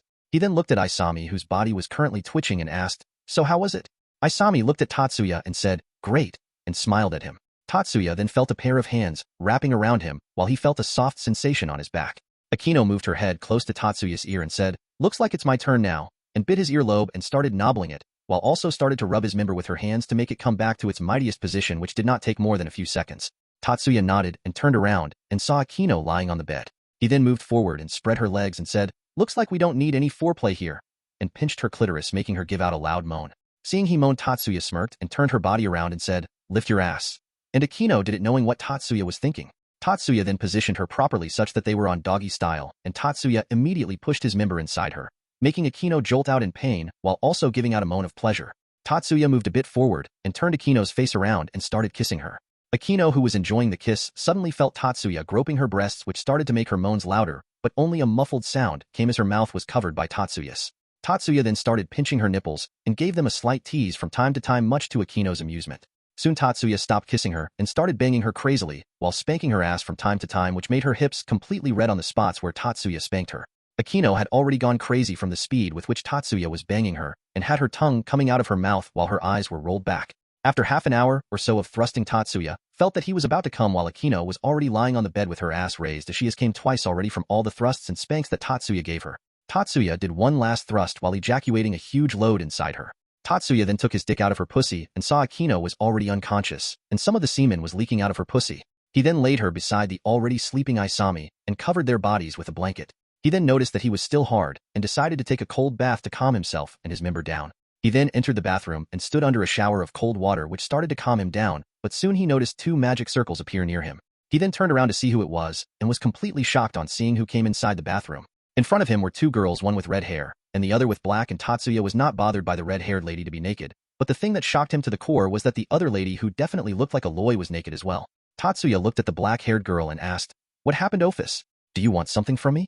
Ophis just nodded her head with an expressionless face and said, "That," and pointed towards Tatsuya's dick, which was already erect, seeing those two naked. Hearing what Ophis just said left Tatsuya completely speechless, and he didn't know how to respond to this situation. He then looked at Ruya with narrowed eyes, thinking that she was the one who told her to do that.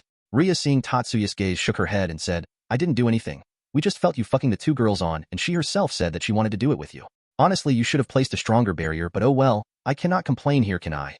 And looked towards his dick. Ophis, who saw that Tatsuya didn't answer her, looked at him and said, "I can't," with a bit disappointment in her voice, though her face was still expressionless. Seeing her like that, Tatsuya was tempted to push her immediately, but stopped himself, thinking that her small body might get hurt because of that. Ruya, who felt the hesitation in Tatsuya's emotions, looked towards Ophis and said, "He doesn't mind, but you have to turn your body in a mature form first." Ophis looked at Ruya and asked, "Why? Is this body not good?" Ruya just smiled and said, "No, this Lilicon definitely prefers your current cute body, but if you don't turn to a mature form you might get hurt while doing sex with him, and Tatsuya don't want that." Ophis then looked at Tatsuya, who only looked back at her with a helpless smile. Ophis nodded and then changed her body to her adult form and said, "Good?" Tatsuya didn't said anything and just pulled her and Ruya towards him. Chapter 162, Bad. The next morning when Tatsuya woke up, he felt his body a bit heavier and saw 4 naked girls lying over him. He sighed and then got up without waking the other 4 and went downstairs after wearing his clothes. While walking downstairs, he took out his phone and saw a lot of messages and calls from Azazel, Sona, and Serafal. He looked at his phone with a confused expression and opened one of the message, and after reading it he kept his phone back and called the rest of his team downstairs. When all of them came down, he noticed all of them looking intently at him, while Shuri was chuckling. Tatsuya immediately understood why they were staring at him and said, "If you were thinking about what I think you were thinking, then yes, I did it. Now on to the more important topic." Hearing that all of them became serious, and Tatsuya said, "Looks like we have to attend the meeting between the 3 factions as well, as we have the authority over Kuo. So out of you all, which 2 are going to attend the meeting with me?" Hearing that all of them started discussing among themselves, and Asia asked, "Can't all of us attend with you?" Tatsuya shook his head and said, "I don't think that it will be a good idea. First of all, there is the fact that all of you were attacked recently, so leaving the house in Shuri-san without any security doesn't seem like a good option. Secondly, Ophis was talking about the one of the factions of the Cows Brigade planning to attack the town on the day of the meet. So if all of us were to be ambushed by their plan, then it might get problematic." All of them then understood the meaning of Tatsuya's decision and then once again started discussing. Soon they were done discussing, and the ones who were going with him were Ingvild and Miyuki. Ingvild because she was the second strongest after Kurumi, and they left the strongest out of them for emergency, while Miyuki because she won rock, paper, scissors, which left the others completely disheartened. After they were done grieving, Ophis and Ruya came down with Ophis still being in her adult form, but soon changed back to her usual form and sat on Tatsuya's lap. Tatsuya then looked at Ophis and said, "Ophis, Are you still leading the cows brigade? Ophis shook her head and said, No, since I got my home back I do not lead them. But I still go over to their meetings because Valis said they will get suspicious if I were to leave so suddenly. Tatsuya nodded and went back to feeding Ophis and himself the breakfast that the girls prepared. Later the other two came down as well, and just when Isami's and the other second year's eyes met, all of them showed their thumbs up, while Akino just went towards Shuri and started to describe the battle that she fought last night. Ophis, who heard Akino describing the details to her mother, caressed her belly and said, I did it as well, and then looked at the others, making all of them completely speechless, while Tatsuya just choked on the food he was eating. Seeing them, Ruya was just trying very hard to not break out laughing.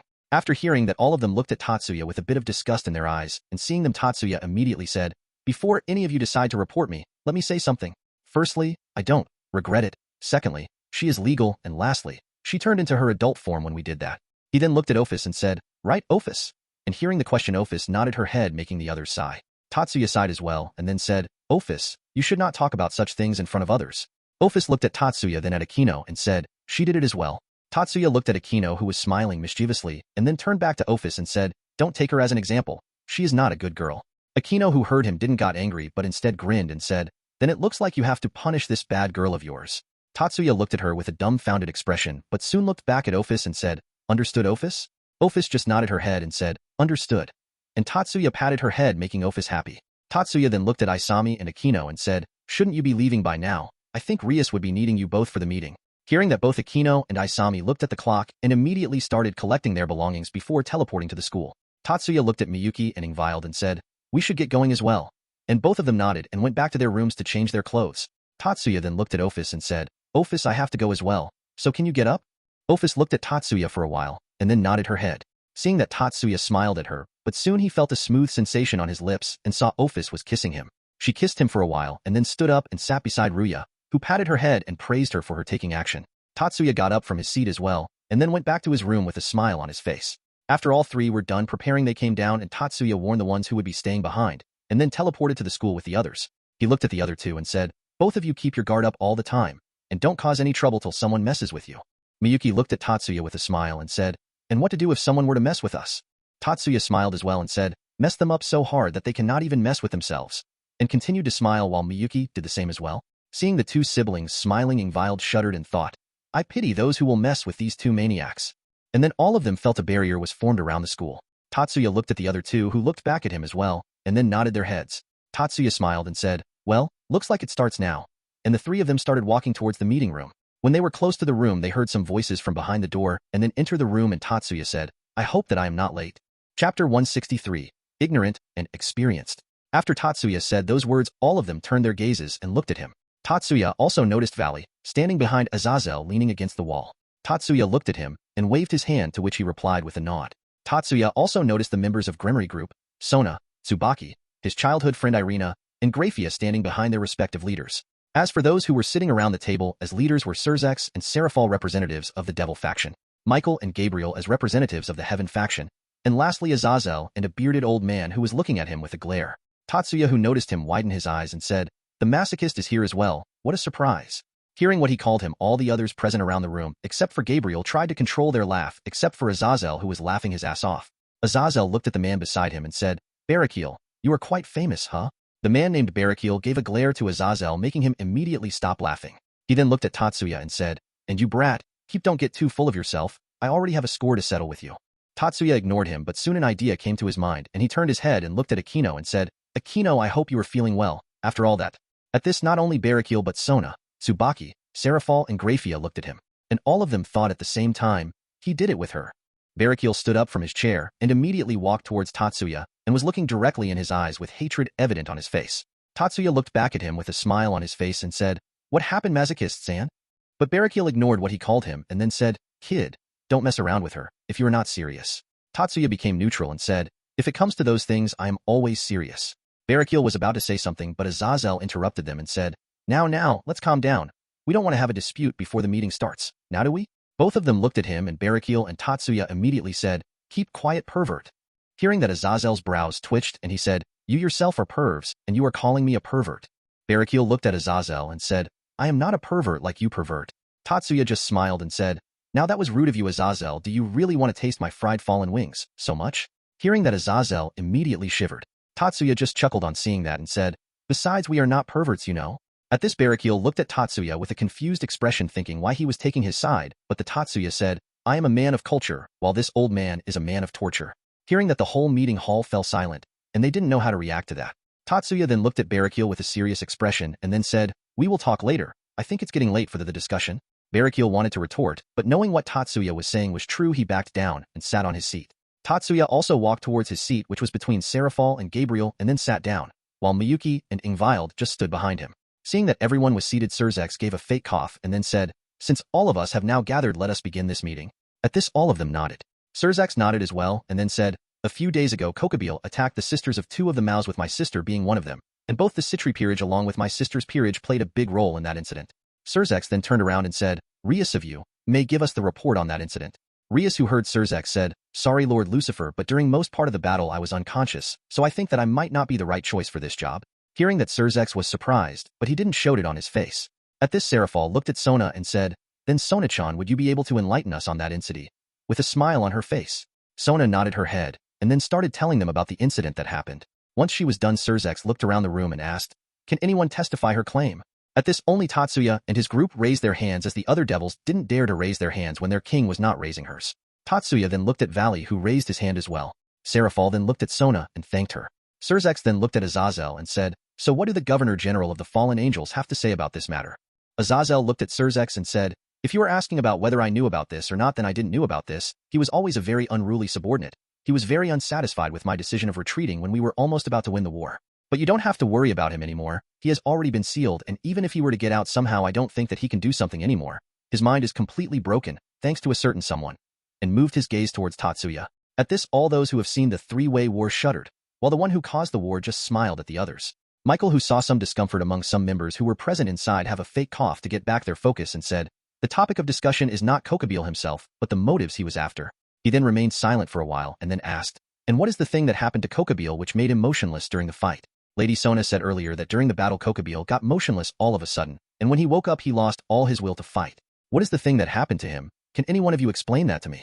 Hearing that, the other people who were sitting on the chairs and didn't know about the war became curious as well, while those who knew about it just felt a shiver run down their spine. Azazel looked towards Michael and said, Michael, take this advice from your former brother. You are better off not knowing about it. You can immediately fall if you know what exactly happened. Which made the other leaders more curious. Surzex looked at Azazel and said, if we are here to discuss, then let's discuss on these important matters. But he then felt a shaking hand on holding his knee and saw Serafal holding him, and she said, Surzex-chan, believe me, you don't want to know what happened. I have seen it with my own eyes, and I have still not been able to forget such a gruesome sight.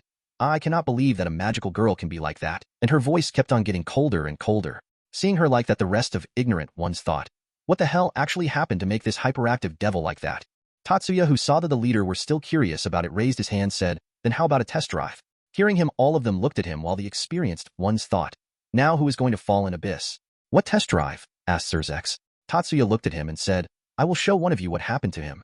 Surzex looked at him with a confused expression and asked, and after that? Tatsuya just smiled and said, oh, you will see after that. He then looked at Barakiel and asked, want to volunteer, old man, or are you chickening out? Azazel immediately placed his hand on Barakiel's shoulder and said, no, Barakiel, you can receive a huge brain damage. But Barakiel smacked his hand away and said, heh, I am not weak-willed like you, brat, I am ready.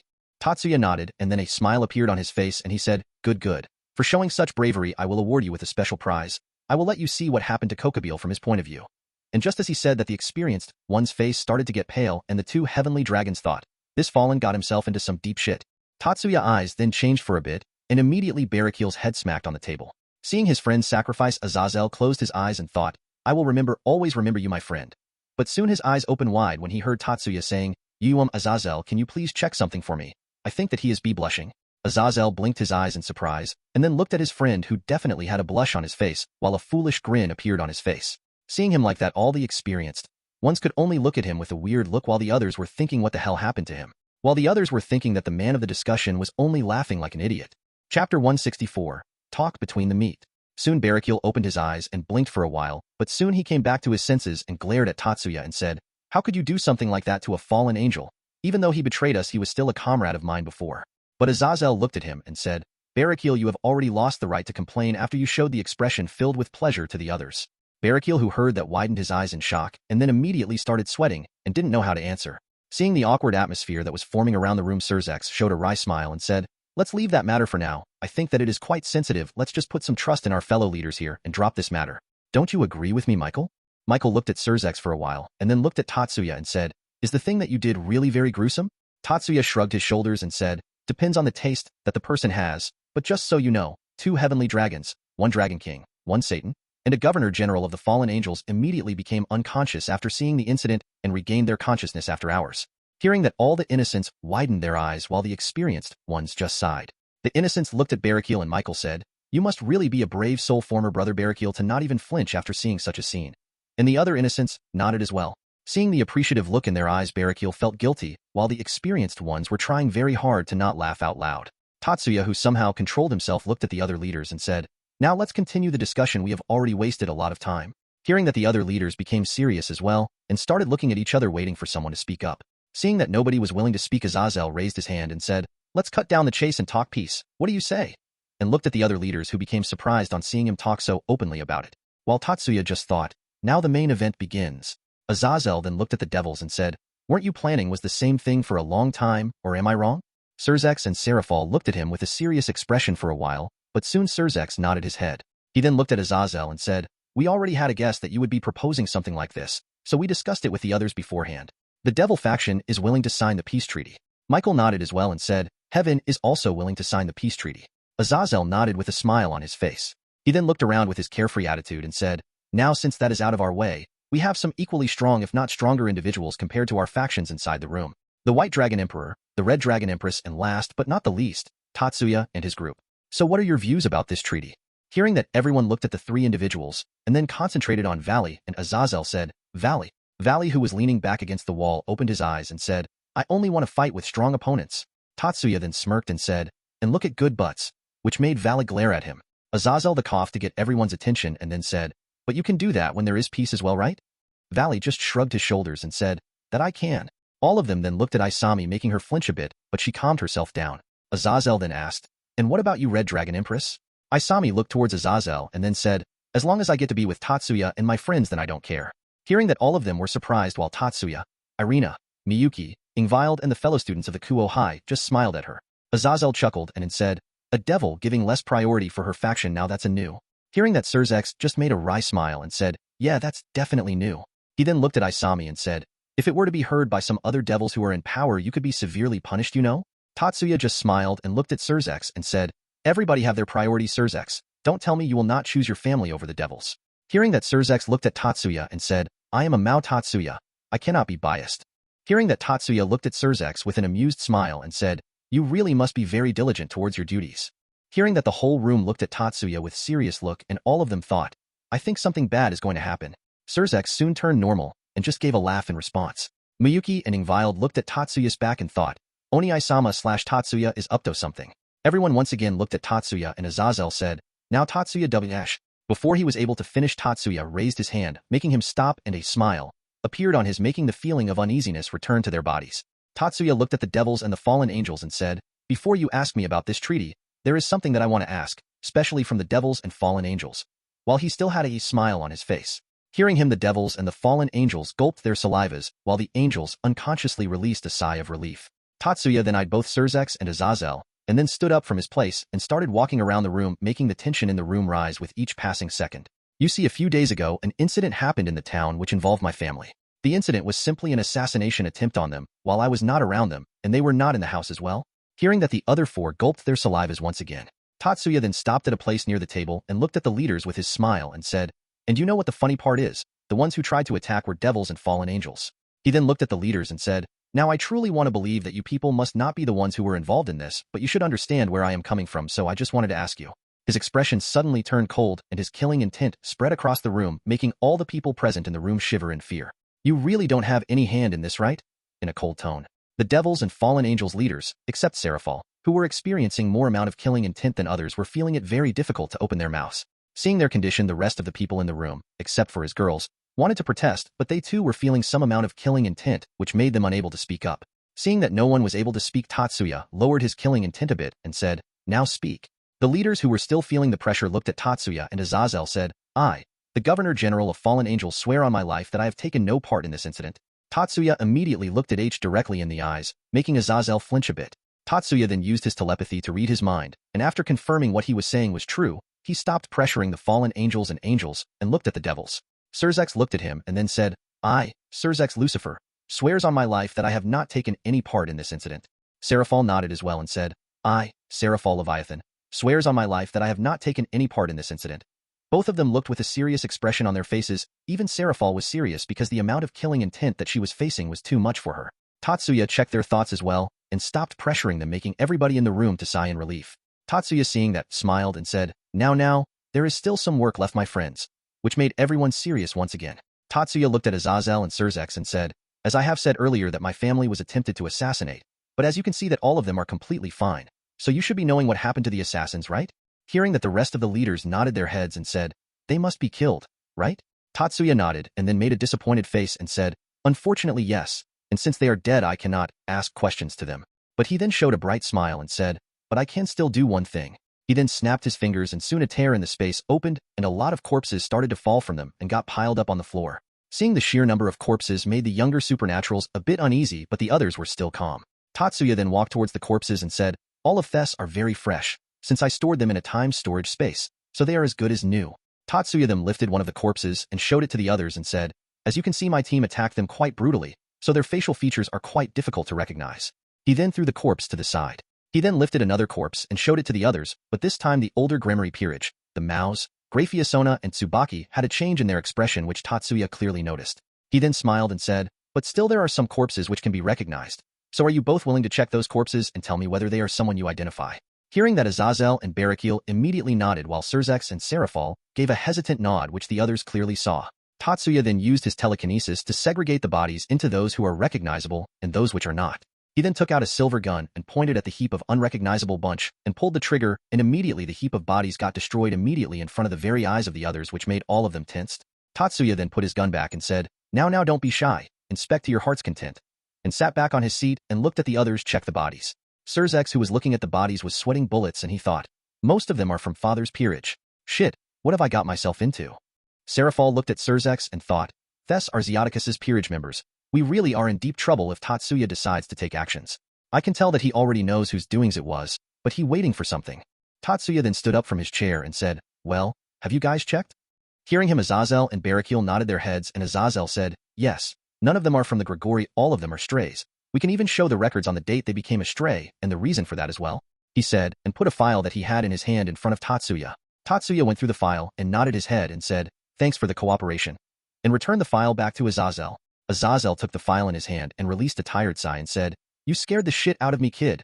Never ever in my life I am going to mess with you. Tatsuya just chuckled and then looked at Devils and Surzex said, None of them are known. They must be strays or someone I don't know.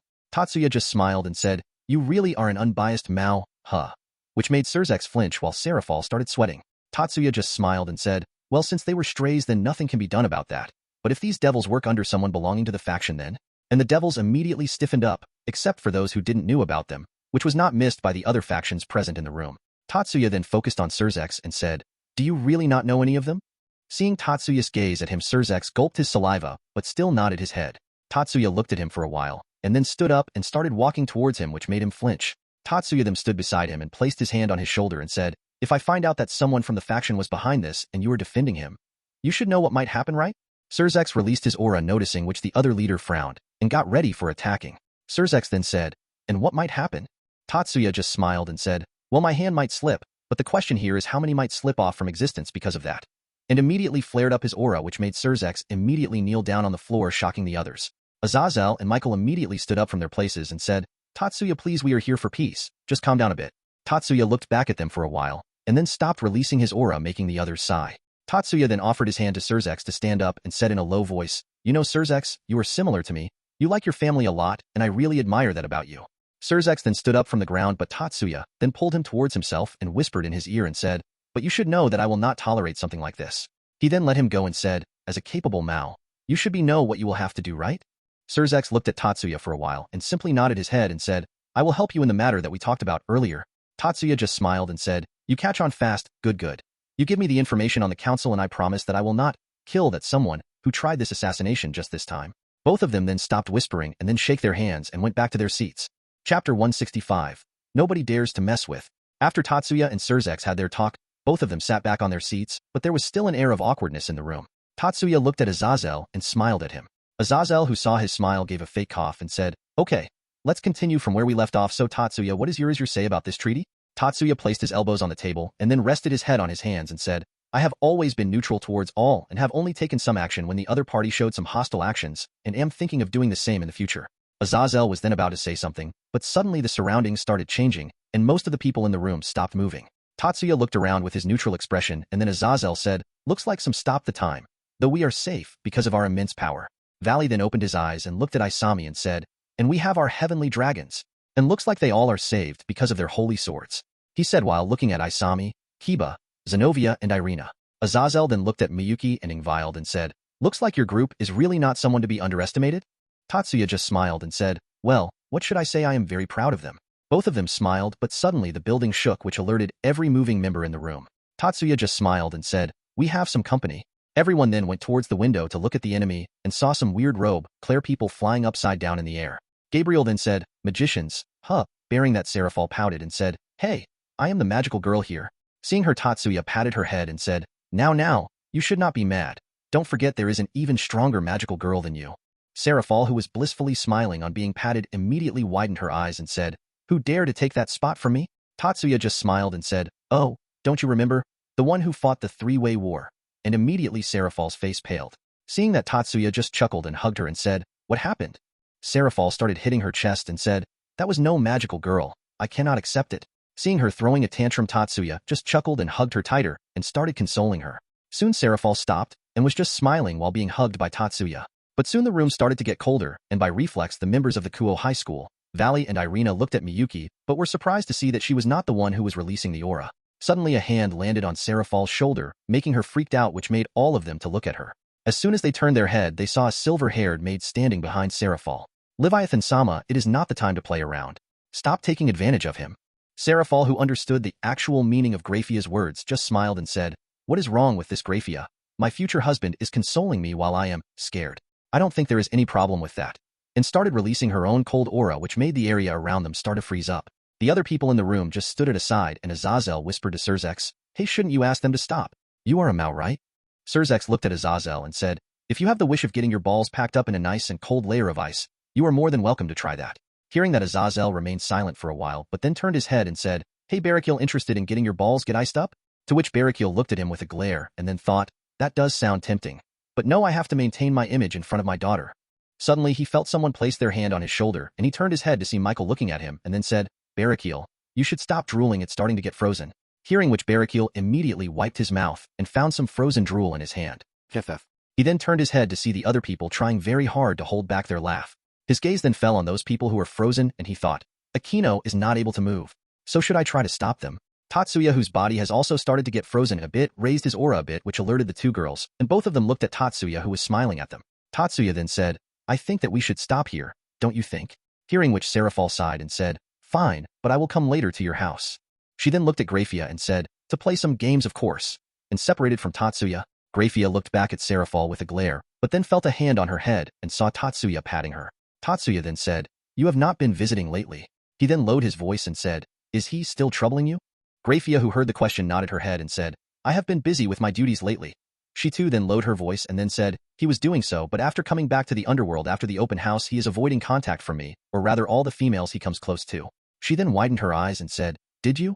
Tatsuya just placed his finger on her lips and said, "Just consider it my parting gift to him, since he was so nice to me when he visited my house," and then started walking towards the others. Graphia, who saw his back, smiled for a bit, but soon returned her cold expression and followed behind him.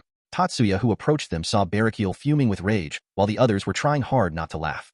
He ignored them and said, "So, how many are out there?" Surzex soon calmed down and said, "We don't know, as their numbers are still increasing. But the problem is that they are in possession of Gasper, and if his power kept on growing, then even we might stop moving." As he said that, one of the barrier magic circle got destroyed, and Azazel said, "Anyway, we have to do something about the half-vampire." Valley then said, "Want me to do it? I can just one-shot the terrorists and the half-vampire." Hearing which, Tatsuya looked at him and then said, "Oh, I consider Gasper my brother. Were you saying something, Valley? I didn't quite hear you." Valley immediately said, "I was asking if you want me to one-shot the entire terrorist army, son, that we can go and save the half-vampire." With his whole forehead covered in sweat, Tatsuya just smiled and said, "No need to worry about that. This matter is personal now." Suddenly a lot of killing intent started to ooze out of his body and Tatsuya said, Kaneko is there as well, and no body dares to mess either with my brother or with my cat. Chapter 166. Terrorist Attack? Terrorists dead. Just as Tatsuya was about to move out, a magic circle appeared inside the room. Tatsuya looked at the magic circle and then said, looks like we have a guest. After he said that, a bespectacled woman with a huge chest, brown hair and tan skin appeared from the circle. He then noticed the leaders to narrow their eyes on seeing this woman, while the others were just on their guard against her. The woman just gave a bow and said, good day to you all, leaders of the three factions. Serafal was surprised seeing her here and said, WW, what are you doing here? Surzex then said, descendant of the Leviathan, Kateria Leviathan. The lady or Kateria Leviathan just grinned and raised her staff, and a magic orb started to form over it. Seeing that it could explode anytime, Tatsuya took his gun out and just fired at the orb, making it disappear, much to the surprise of Kateria. Don't you think that this room is a little bit congested for such an attack? And smiled at her. Kateria glared at Tatsuya and said, who the hell are you, human? How dare you stand in my way? Tatsuya bowed a little and said, I am Tatsuya, just a friendly human and a man of culture. After he said that, the whole room fell silent, but soon Azazel burst out laughing. Kateria just glared at him and pointed her staff towards him and started to charge an attack, but before she was able to, Tatsuya once again canceled her attack. Kateria just got more pissed and said, stop doing that. But Tatsuya just smiled for a while and then said, if you want to continue this further, let's just go outside. But then Tatsuya felt a hand placed on his shoulder and saw Azazel looking at him. Azazel then said, we can take care of her. You still have to do something about the half-vampire or things will mess up pretty bad. Tatsuya, who was just reminded by Azazel, widened her eyes and said, ah, yes, I still have to do that. He was about to take off, but he stopped and looked at Ingvild and asked, you know her? And pointed at Kateria, which made her a bit surprised. Ingvild looked at Tatsuya and said, yeah, but I met her just once when I was young, so I don't much about her. She is my distant aunt of sorts. Tatsuya nodded and then looked at Kateria and said, well, it was nice meeting you, distant aunt-in-law, and teleported from the room. Kateria, who stood there completely motionless, asked, what just happened? Ingvild looked at her and said, it is nice to meet you, Aunt Kateria, making Kateria look at her. Kateria's eyes then widened and she said, you are a Leviathan as well? To which Ingvild nodded, making her surprised. Kateria then shook her head and said, doesn't matter if you are not with the old Satan faction, then you are an enemy. Besides, I can feel that you are not a pure blood as well. And before anyone could have said anything, she fired another orb, causing a huge explosion which engulfed the whole building. Meanwhile, Tatsuya, who came out to intercept the terrorists, stood still in the sky, making the enemies look at him as he was an idiot. Tatsuya looked at them and said, hello there. To which one of them, who Tatsuya seemed to be the leader, said, hello? Tatsuya then smiled and said, good, now die. And immediately used his psychic powers to crush all the magicians' heads, killing all of them instantly. He looked at the bodies of the mages who were falling on the ground and said, well, this area is cleared. Let's go towards the old school side and deal with the rest. And started flying towards the old school building. The other people who saw the dead bodies of the terrorists falling down had their mouths completely open wide, except for Miyuki, who had a proud smile on her face, and Ingvild, who just gave a tired sigh. Azazel looked at Surzex and said, hey, can you handle all of them as easily as he did? Surzex looked at Azazel and said, what do you think am I? A monster? But soon he felt a sword on his neck, and immediately he started sweating. Why, Redhead, did you just call Oni-sama a monster? Surzex slowly turned his head, so that the sword does not cut his neck, and looked at Miyuki, who was looking at him with a menacing glare. Surzex showed a wry smile and said, now Miyuki, how can I say something like that about him? Miyuki, who was still pointing her sword at his neck, said, you better not even try, or something even worse could happen to that small stick of yours hanging down there than being frozen in ice. And moved her sword away, and immediately a happy smile appeared on her face, and she saw the magicians' bodies falling from the sky and said, well, nothing less expected from Oni-sama. Surzex looked at Azazel with tears in his eyes and said, Azazel, I am a Mao, right? Azazel just caressed his back and said, just don't think much about it. I have already stopped minding them. Follow my advice, it will help you live longer. Kateria looked at the sky with horror in her eyes and said, what just happened? Valley looked at her and said, Tatsuya happened, and smirked. He then thought, even though my plan to reveal that I am a part of the Cows Brigade is crushed very badly by Tatsuya, just thought of fighting someone with this kind of power someday is making me excited. Kateria then looked at the group and said, whatever, I will just kill you all. I don't need their help anyway. Besides, I still have Ophus's power. And started releasing her aura. Azazel started releasing his aura and said, Sirs dash. But before he was able to finish, Ingvild raised her hand and said, can I deal with her? Which made the rest of them completely silent. Kateria then started laughing and said in a mocking tone, that was a very nice joke. You want to fight with me? Azazel looked at Ingvild and then said, are you sure that you can handle her? Because if anything happens to you, then we are definitely doomed. Tatsuya will kill us. Ingvild nodded and said, I am sure, and if you think that I am on the losing side, you can interfere anytime you want. Azazel looked at her for a while and then shrugged his shoulder and said, well then do what you want. All the leaders looked at him and said, are you sure, Azazel? Azazel looked at them and said, if she says that she can deal with her, then she can do it. Don't forget she is in his group. All of them thought for a while, and then nodded their heads.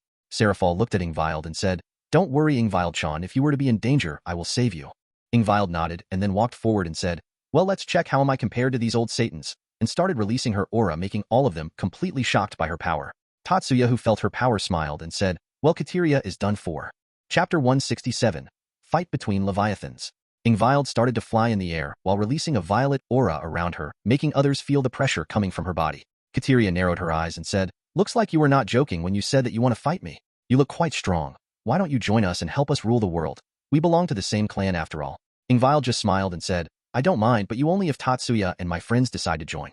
But you don't think that they will be willing to join you, so sorry." Kateria just shrugged and said, "Your loss. I gave you a chance, but oh well, whatever. Now die," and fired a lot of magic beams towards Ingvild. Seeing the beams coming towards her, Ingvild made a defensive magic circle and blocked her attacks and immediately fired a lot of magic orbs towards Katera, who started flying around to dodge them. Seeing that Kateria was distracted by the orbs, Ingvild prepared another magic circle and various huge dragon-like creatures made of water were launched towards Kateria, making not only her, but also the others who were watching the battle, except Miyuki and Isami, completely surprised by her power. Azazel just smiled and said, "Looks like she has inherited a lot of the original Leviathan's power, to be able to make those creatures in such a short time. What to say? She will be able to kick the butts of us leaders soon enough." Hearing which, the other leaders nodded as well, while Miyuki thought, she hasn't even revealed her true power yet, though. Kateria, who saw the dragons coming towards her, formed a huge defensive magic circle and started blocking the attacks. She have this much control over water even though she is a mixed blood. Looks like I have to use that, or else this battle may get stretched out. I have to deal with them before that human brat comes back. She was then about to use something, but before she was able to, she saw a bluish-yellow beam coming towards her and immediately dodged.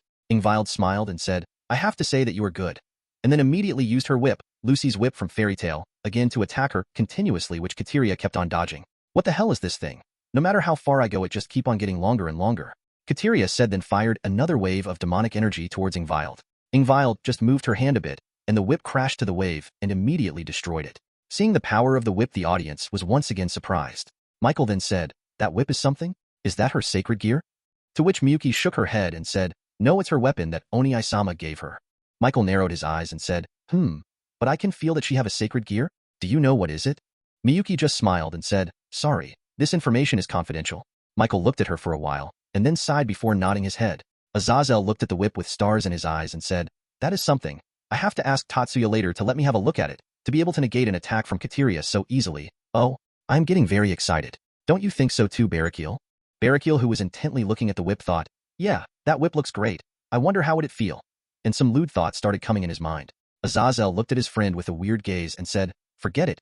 He is a lost cause," and started watching the battle once again. Kateria, seeing her attack getting completely destroyed by the whip, narrowed her eyes and said, "Looks like I have to get serious. You should be ready to die, brat." And then a small magic circle appeared in her hands, and a slot of snakes made of energy came out of it and surrounded her body, and then her body went purple for a while before coming back to normal while still being covered in snakes. Seeing that, Azazel, Valley, Miyuki, and Ingvild narrowed their eyes. Kateria then moved her hand forward, and a huge magic circle appeared in her hand. Seeing the circle, Ingvild too formed a circle of her own of similar size to Kateria. And at the same time, both of them fired their attacks towards each other, with Kateria's being a mixture of blackish and orange-colored wave, while Ingvild's was a deep blue-colored one. When both the waves collided, a very strong shockwave was released, but soon both the attacks cancelled each other out.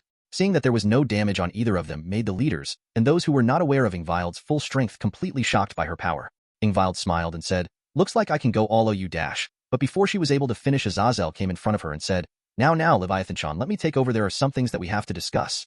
Ingvild looked at Azazel with an unpleased expression but soon sighed and said, "Whatever, it must be important since someone like you is butting in."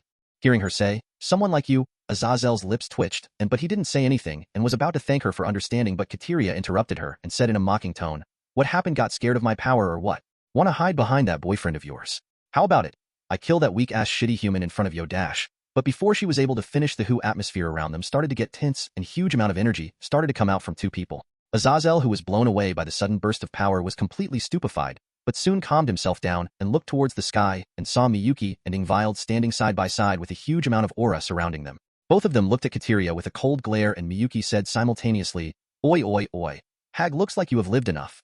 Ingvild then said, "Looks like it is time for the extinction of the pure-blood Leviathans."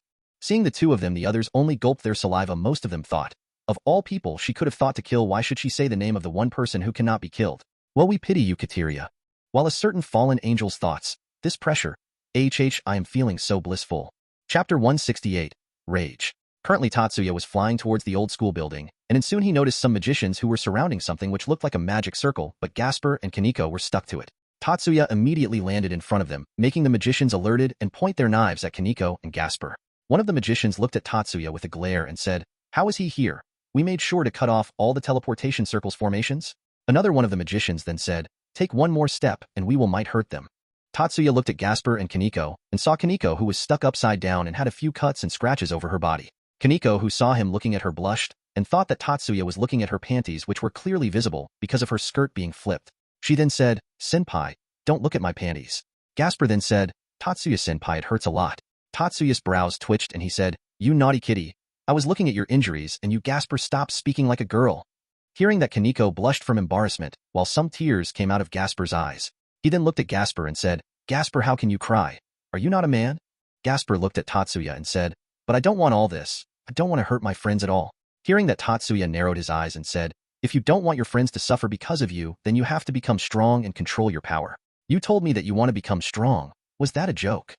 Hearing his strict tone, Gasper flinched but still shook his head and said, "No, I want to get strong, but I am scared."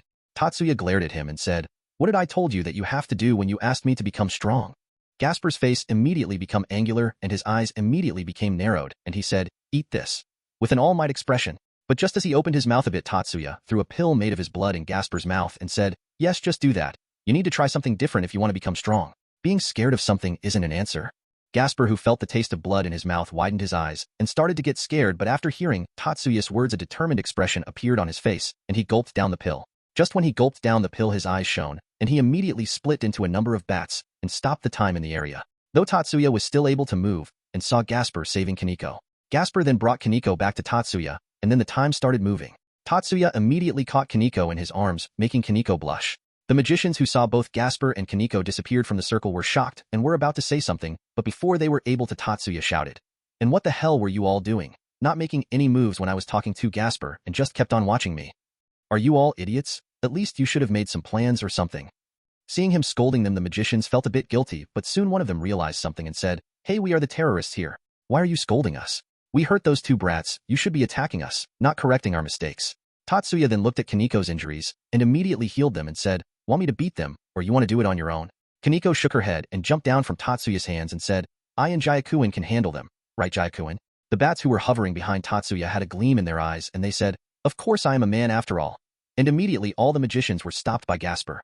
Kaneko didn't waste any time and immediately covered her fist with magic and punched the magicians with all her power, but when she killed one of the female magicians, her big breasts jiggled a bit, making some tick marks appear on her forehead. She narrowed her eyes and then said, "You don't deserve to live." And the aura surrounding her fists suddenly became large, making Gasper surprised. He looked at Tatsuya and asked, "Tatsuya-senpai, what happened to Kaneko-chan?" Tatsuya looked at the bat who was sitting on his shoulder and whispered, "Kaneko went into a state which is called the rage of the flat chest. In these moments, it is best to maintain your distance from her and definitely, and I mean definitely, not talk about someone's chest." The bat nodded its head and said, "I understand, senpai. I will make sure not to talk about this to her." Tatsuya nodded and said, "You better do it, if you don't want your cardboard box to be filled with garlic," which immediately made Gasper started sweating. Both of them then looked back only to see Kaneko brutally attacking the magicians. Tatsuya and Gasper looked at each other, and then Tatsuya said, "Let's look the other way. I don't want the image that I have of her in my mind to be ruined." To which Gasper nodded as well, and immediately Tatsuya and all the bats looked the other way. Chapter 169, End of the Meeting. After Kaneko was done beating the magicians, she returned back to Tatsuya and Gasper, who was now back in his human form. Both Tatsuya and Gasper then looked at the magicians' bodies and felt a bit troubled on seeing that how badly they were beaten. Not wanting the image that Kaneko had in his mind, Tatsuya took out his gun and disintegrated the bodies immediately. Suddenly all three of them felt a sudden rise in power, which made Kaneko and Gasper started sweating, while Tatsuya thought, "What the hell are they planning to do? Destroy the whole town, or what? What pissing Viled and Miyuki so much?" He then looked at the other two and said, "Let's go back before they decide to destroy the whole town," and immediately teleported along with Gasper and Kaneko. At the same moment, all three of them appeared near the leaders, making all the leaders turn around and look at them, and when they saw him, all of them gave a sigh of relief. Tatsuya looked at them with a confused expression and then asked, "What the hell happened that they decided to crush Kateria?" Grafia looked at him and simply said, "Kateria threatened to kill you, so they decided to kill her." Tatsuya looked at her for a while and then formed a strong barrier around the whole school and said, "Kick her ass. Don't let even a single cell of her body remain present on the surface of Earth." Hearing that, both of them looked at Tatsuya, and soon a small smile appeared on their faces, and then they looked at Kateria and said, "Now not even luck is on your side." and then started to raise their power levels to the maximum. Seeing that they can still get more powerful, all of them, except for Isami and Tatsuya, were completely speechless. Surzex looked at Serafal, and she looked back at him, and then Surzex said, "Both of them are already as strong as you and even me in my this form." Serafal simply nodded her head, and then looked at Tatsuya and asked, "Tatsuya-chan, does Vile-chan want to take the seat of Leviathan from me?" Tatsuya looked at her and just shrugged her shoulders and said, "Who knows? If she wants, then I am not going to stop her. It's her decision after all." Serafal thought for a while and then nodded her head and said, "Well, I don't mind. It will only help me get more free time." Azazel looked at Tatsuya and asked, "Hey, why are you asking them to go all out?" Tatsuya smirked and said, "To show the ones who are hiding from our sights that we are no pushovers. After all, they are watching us, so we should not hold back and put up a great show." He then moved his hand through the ore and caught something in his hand and said, "Isn't that right, members of the Cows Brigade?" and showed a bird-like creature which was invisible from everyone's sight before Tatsuya caught it. The leader's eyes immediately widened, and then Azazel said, "So they have been spying on us for all this time. And how do you know about the terrorist organization Cows Brigade?" Tatsuya just smiled and said, "Well, you can say that I have had quite a lot of lovely meetings with their members in the past. In fact, I met Ingvild because of them." He said that, and then crushed the bird-like creature in his hands. He then looked back up and saw Ingvild and Miyuki brutally attacking Kateria, who was trying her best to run away, but because of teleportation circles being obstructed by Tatsuya, she was not able to do so. Ingvild then formed another huge magic circle while Miyuki did the same as well, and soon a huge dragon made of ice was launched at Kateria, who was already sweating seeing the sheer size of the dragon. The dragon then crashed into the ground and then opened its mouth to trap Kateria inside of it. Miyuki and Ingvild then used their magic to fill the hole inside of the dragon with water, making it impossible for Kateria to breathe. Miyuki then smiled and then immediately made countless printed sharp spikes inside the dragon which pierced Kateria's whole body. Ingvild then moved towards the dragon and said, "Well, let's get you out of this misery," and moved the handle of the whip near the mouth of the dragon and then activated it so that a huge amount of current passed through the water and shocked Kateria's body and immediately killing her, if she was not already dead from fear and suffocation, and being pierced by the spikes all over her body. Seeing how brutally she was killed, even the leaders were a bit scared by that, and then Azazel said, "I don't know who is the real devil now?" Tatsuya looked at Barakil and then asked, "Yo, brave soul, want to try this special treatment?" Barakil looked at Tatsuya and said, "Even though I am brave, I am not an idiot who is going lay down his life for pleasure **cough, **cough, showing their bravery." Tatsuya then dispelled the barrier, and just as he did that he saw a lot of magicians coming towards them, and he then said, "Looks like it is their second unit. Well, what are you guys waiting for? Start attacking them." At this, all the younger devils along with Irina nodded their heads, and then went to the battle. He then looked at Valley and used his telepathy on him and said, "Go and make your epic resignation to the Grigori." Hearing that, Valley nodded, and then went Balance Breaker and along with Isami and started destroying the magicians. After that, the girls came back to Tatsuya, and after he was done praising them, he sat down on chairs that Tatsuya formed with his magic, along with the other leaders who watched the others fight with the magicians while eating popcorn and cheering the younger people. Seeing how the leaders and Tatsuya group were simply watching them and cheering them instead of helping made a lot of them pissed, but they still decided to end it. After all the magicians were dead, Valley attacked Isami, who easily dodged his attack, and then Valley revealed him being a part of the Cows Brigade and a descendant of the original Lucifer. He then asked for a fight with Isami, which ended up in a draw because of Isami being proficient in fighting, plus her Ascalon, which was able to do a lot of damage to Valley. Soon Biko came into school after breaking the barrier and greeted Tatsuya, who greeted him back and went back with Valley, telling him about some fight with the gods. After they left, the three factions started to maintain the whole school building, while the others once again started discussing. Tatsuya came towards the leaders and said, "Hey Michael, I think you should check the officials of the church every once in a while.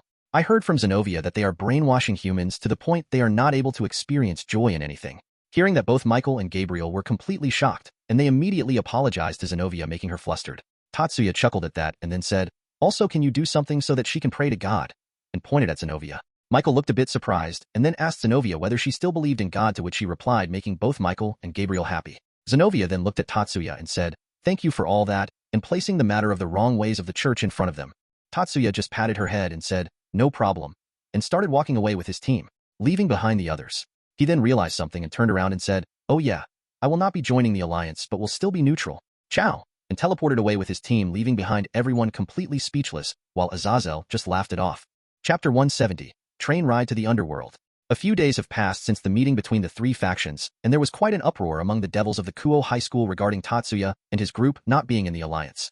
Azazel also became the new advisor of the ORC and a teacher in the school, and Tatsuya had to admit that it was good decision, as hanging out with Gasper and Azazel while skipping classes was something that he enjoyed a lot. Though he and the other two were constantly reprimanded by Sona, but Tatsuya easily got out of the situation by making Sona flustered or threatening her with some magical girl Sotan photos. Currently, Tatsuya and his group, along with Gremory and Citri group, who all decide to stay together, were in a train compartment heading towards the underworld. Tatsuya was playing a game of chess with Sona, while the others were enjoying themselves. Rias came towards them and asked, "Hey Tatsuya, can you tell me why did you not join the alliance?" Tatsuya didn't even look at her and said, "Because I didn't want to." Hearing that, Rias's brows twitched while Sona just sighed and said, "Leave it, Rias, he is not going to change his decision, but still it was shocking when you said that you are not going to join the alliance." Tatsuya just stood up from his seat and said, "If you think that it was shocking, then you all have a lot to learn. First rule of every leader should be to not take any rash moves and take everything into consideration, and by the way, checkmate." And walked away, leaving the two heiresses confused. He then sat beside Azazel, who was at the bar, and took a drink for himself. Azazel looked at him and asked, "Drinking this early?" Tatsuya looked at him and said, "Like you are one to talk. Anyway, how is the alliance coming along?" Azazel took a sip of his drink and said, "Well, it is going well. It's just that my schedule got very hectic. I have already sent some invitations to some mythologies who I think might cooperate with us." Tatsuya just nodded and then said, "And how are you going to rule out the spies and traitors?" Azazel just sighed and said, "Well, we can just pray to God and hope that nothing goes wrong. After all, it is impossible for us to find who is a spy or who is not if we don't have any evidence, and just pointing someone out without evidence will only make the relations with the other factions worse." Tatsuya nodded and then said, "By the way, I hope that you don't use God when you are with devils. Your impressions in front of them, which is already bad, will worsen further." And looked at the devils who were clutching their heads because of the pain. Azazel just smiled wryly and apologized for his mistake. Rias then looked at him and said, "It's fine. By the way, Azazel, can you tell us why the guy sitting beside you didn't join the alliance? I'm getting curious because of it. I just went through the documents and didn't find anything that may cause any harm to him." Azazel took his glass and gulped the remaining drink down and said, "Yeah, there is nothing there in the clause related to his group, and that is the reason." Hearing that, the rest of the people except for Tatsuya's group got confused, but some people who were on the smarter side realized what was the reason. Tatsuya looked at Sona, who had widened eyes, and said with a smile, "It looks like you realized it, Sotan." Sona looked at him with a serious expression and said, "There is indeed nothing there in the documents that will be bad for your group, but the fact that there is nothing that is beneficial for you made you reject the alliance, right?" Tatsuya just nodded and said, "Indeed, it is just like a contract which say that we will provide you protection when you are in danger, but in return you have to work for the alliance. I mean, which idiot will even agree to such an agreement? Besides, it will be mostly you, the alliance, who will be in need of protection, rather than us. So it is totally one-sided crap. There are clauses that are helpful for the three factions, like Azazel's research on sacred gears, Devil's peerage technology information, and even Heaven's support, which is beneficial for devils as they are weak against holy element. I have no use of any of these benefits that the alliance is giving, so simply not joining it is something that I would do." Hearing that, most of the people who were not aware of Tatsuya's group full might thought that he was arrogant, and Rias said, "You mean to say that you have no need for protection against enemies? Don't you think that you are getting too arrogant? No matter how strong you are, you cannot be stronger than the three factions." Hearing that, Tatsuya was about to say something, but Azazel interrupted him and then said, "Don't underestimate them, Gremory Eris. His whole group, even without him participating, can easily crush both Grigori and Devil faction, with ease." Rias looked surprised from Azazel's words, and she was not alone. Sona's peerage, except for Sona, Tsubaki and Saji, had the same thought as well. Rias then said, "That is simply over-exaggeration?" But Azazel shook his head and said, "I would have agreed with you if I would have not seen the power of those two girls against Kateria that day, but now I cannot say the same, especially since I don't know the power that other members of his group pack. Who knows if they are at the same level as them, or some might be even stronger than them." Hearing that, all of them remained silent till an announcement about reaching the Citri territory was made. Tatsuya stood up from his seat and bid Sona and the others farewell and promised to meet her later. Azazel then looked at Rias and then said, "Anyway, let's go. We have to discuss something important, right?" Rias looked at Azazel and then nodded her head. Azazel then looked at Tatsuya and said, "You too, Tatsuya." Tatsuya, who was playing games with Gasper through the console, towards Kiba, who caught it and said, "Coming," and left with the other two. Chapter 171. End of the train ride. Tatsuya went to a different compartment with Rias and Azazel, and all of them sat down around the table, and Azazel said, "As you both may know, that we are trying to bring the different factions together for the upcoming threat of the Cow's Brigade." "Yes, I am well aware of that." Rias, "Stop beating around the bush and just get to important part." Tatsuya.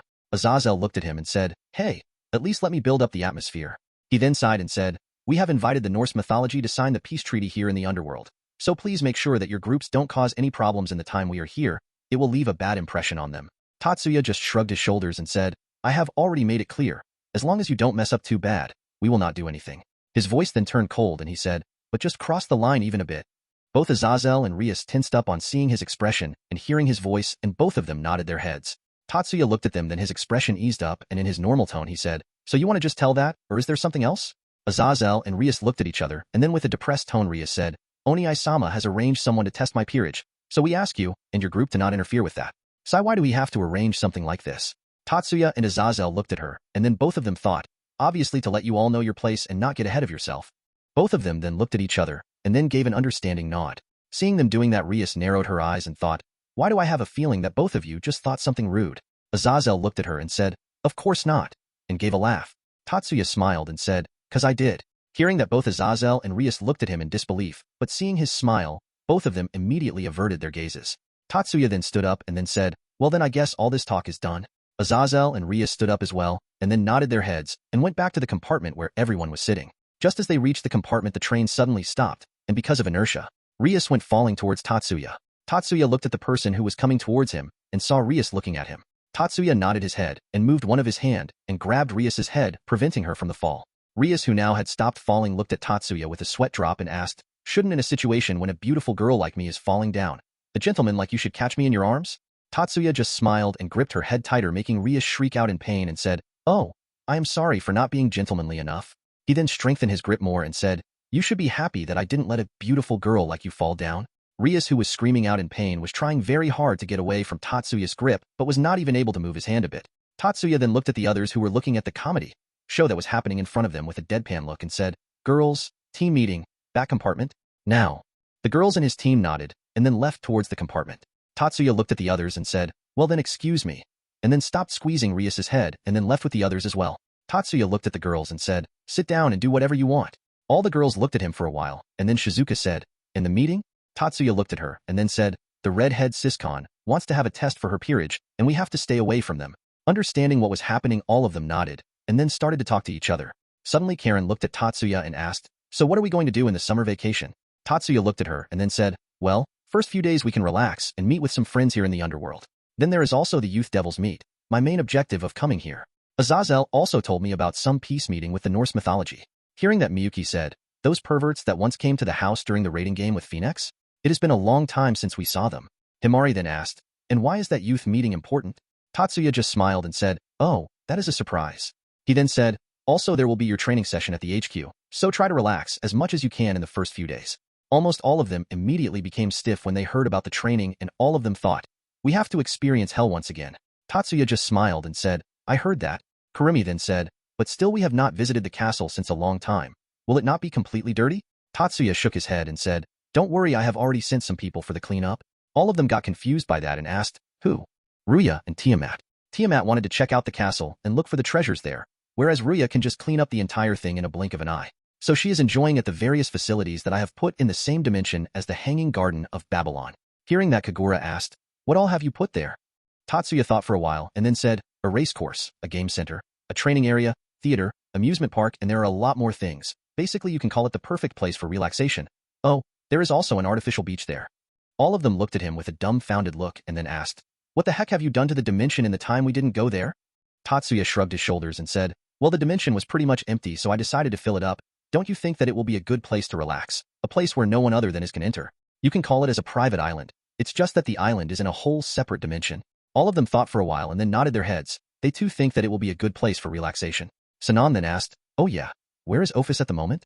Tatsuya looked at her and said, she said, that she was going to be with Kuroka and Lu Fei for some time. Apparently there is some meeting between the members of the Cows Brigade. Sanan nodded, and then suddenly the door of the compartment opened and Rias and Azazel came in there, and Azazel said, well, I think we should get going. All of them are already sent to their training location. All of them nodded, and then went with Azazel and Rias.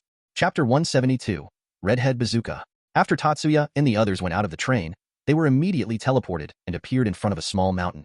Azazel looked at them and said, they are fighting just ahead behind this. Tatsuya nodded, and then all of them flew in the air and reached the top of the mountain and came to the edge to see the others fighting a huge bipedal dragon.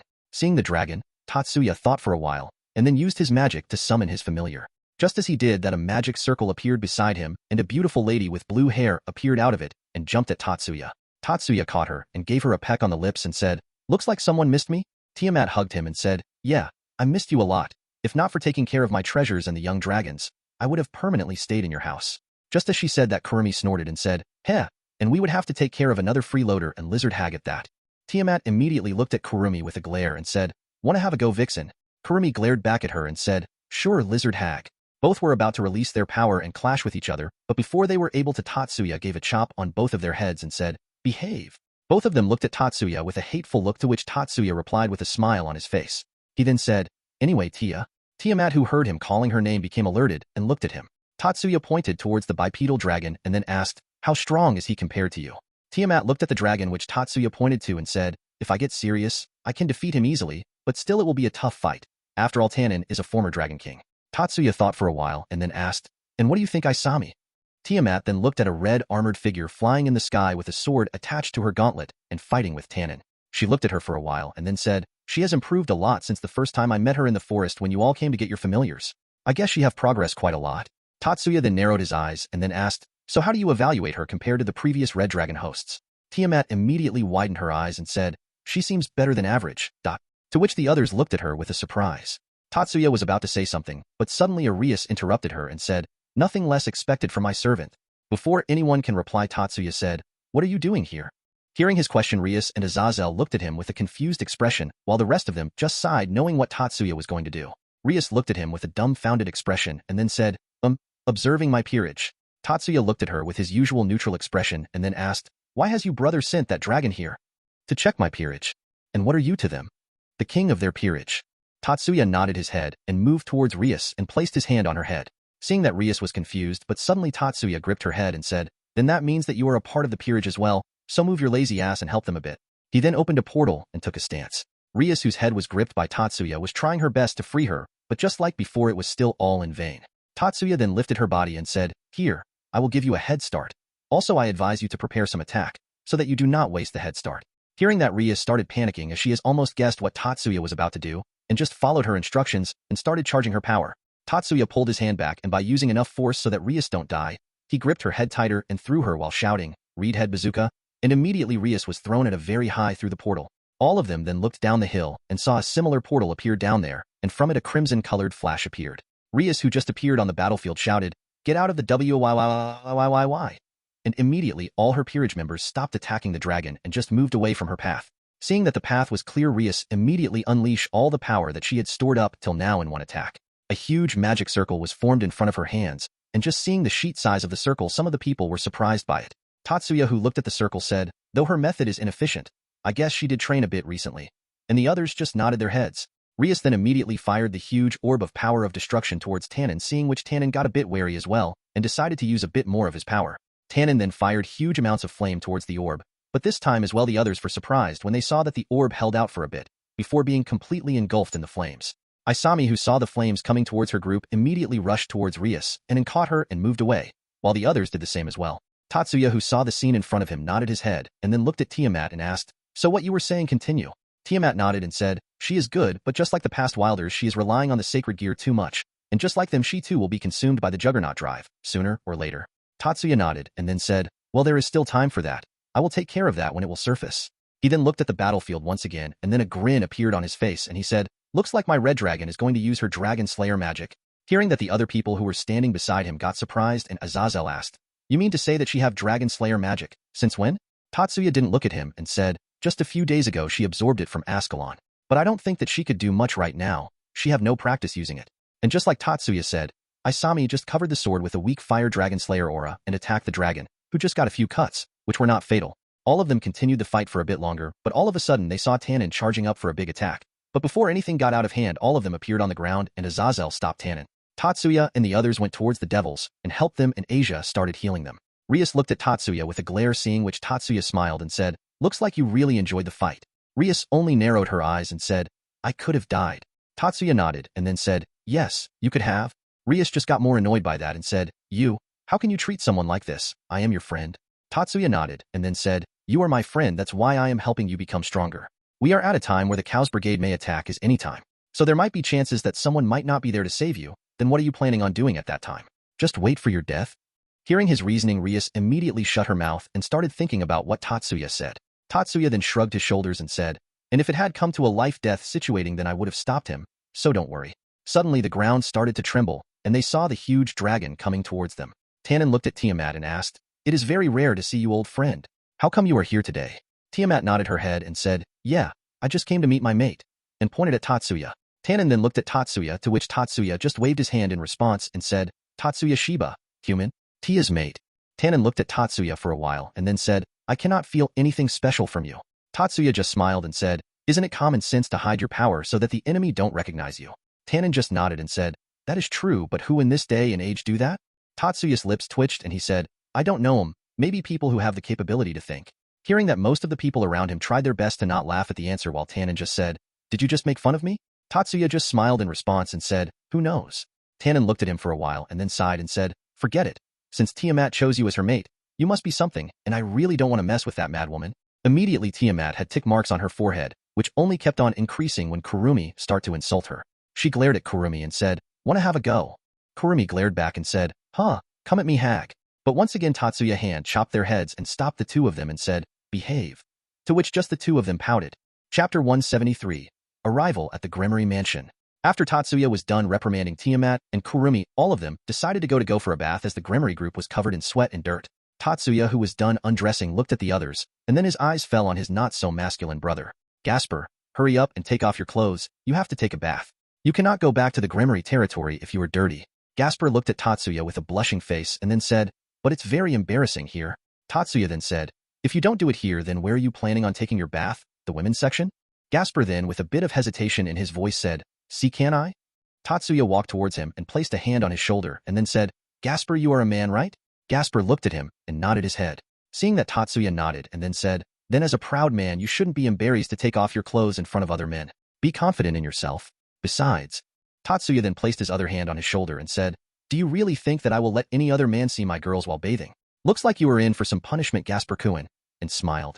Seeing his smile, Gasper shuddered and tried to run away and even used his sacred gear unconsciously, but it didn't affect Tatsuya, and he used his telekinesis to stop Gasper and then undressed him and took him to the hot spring.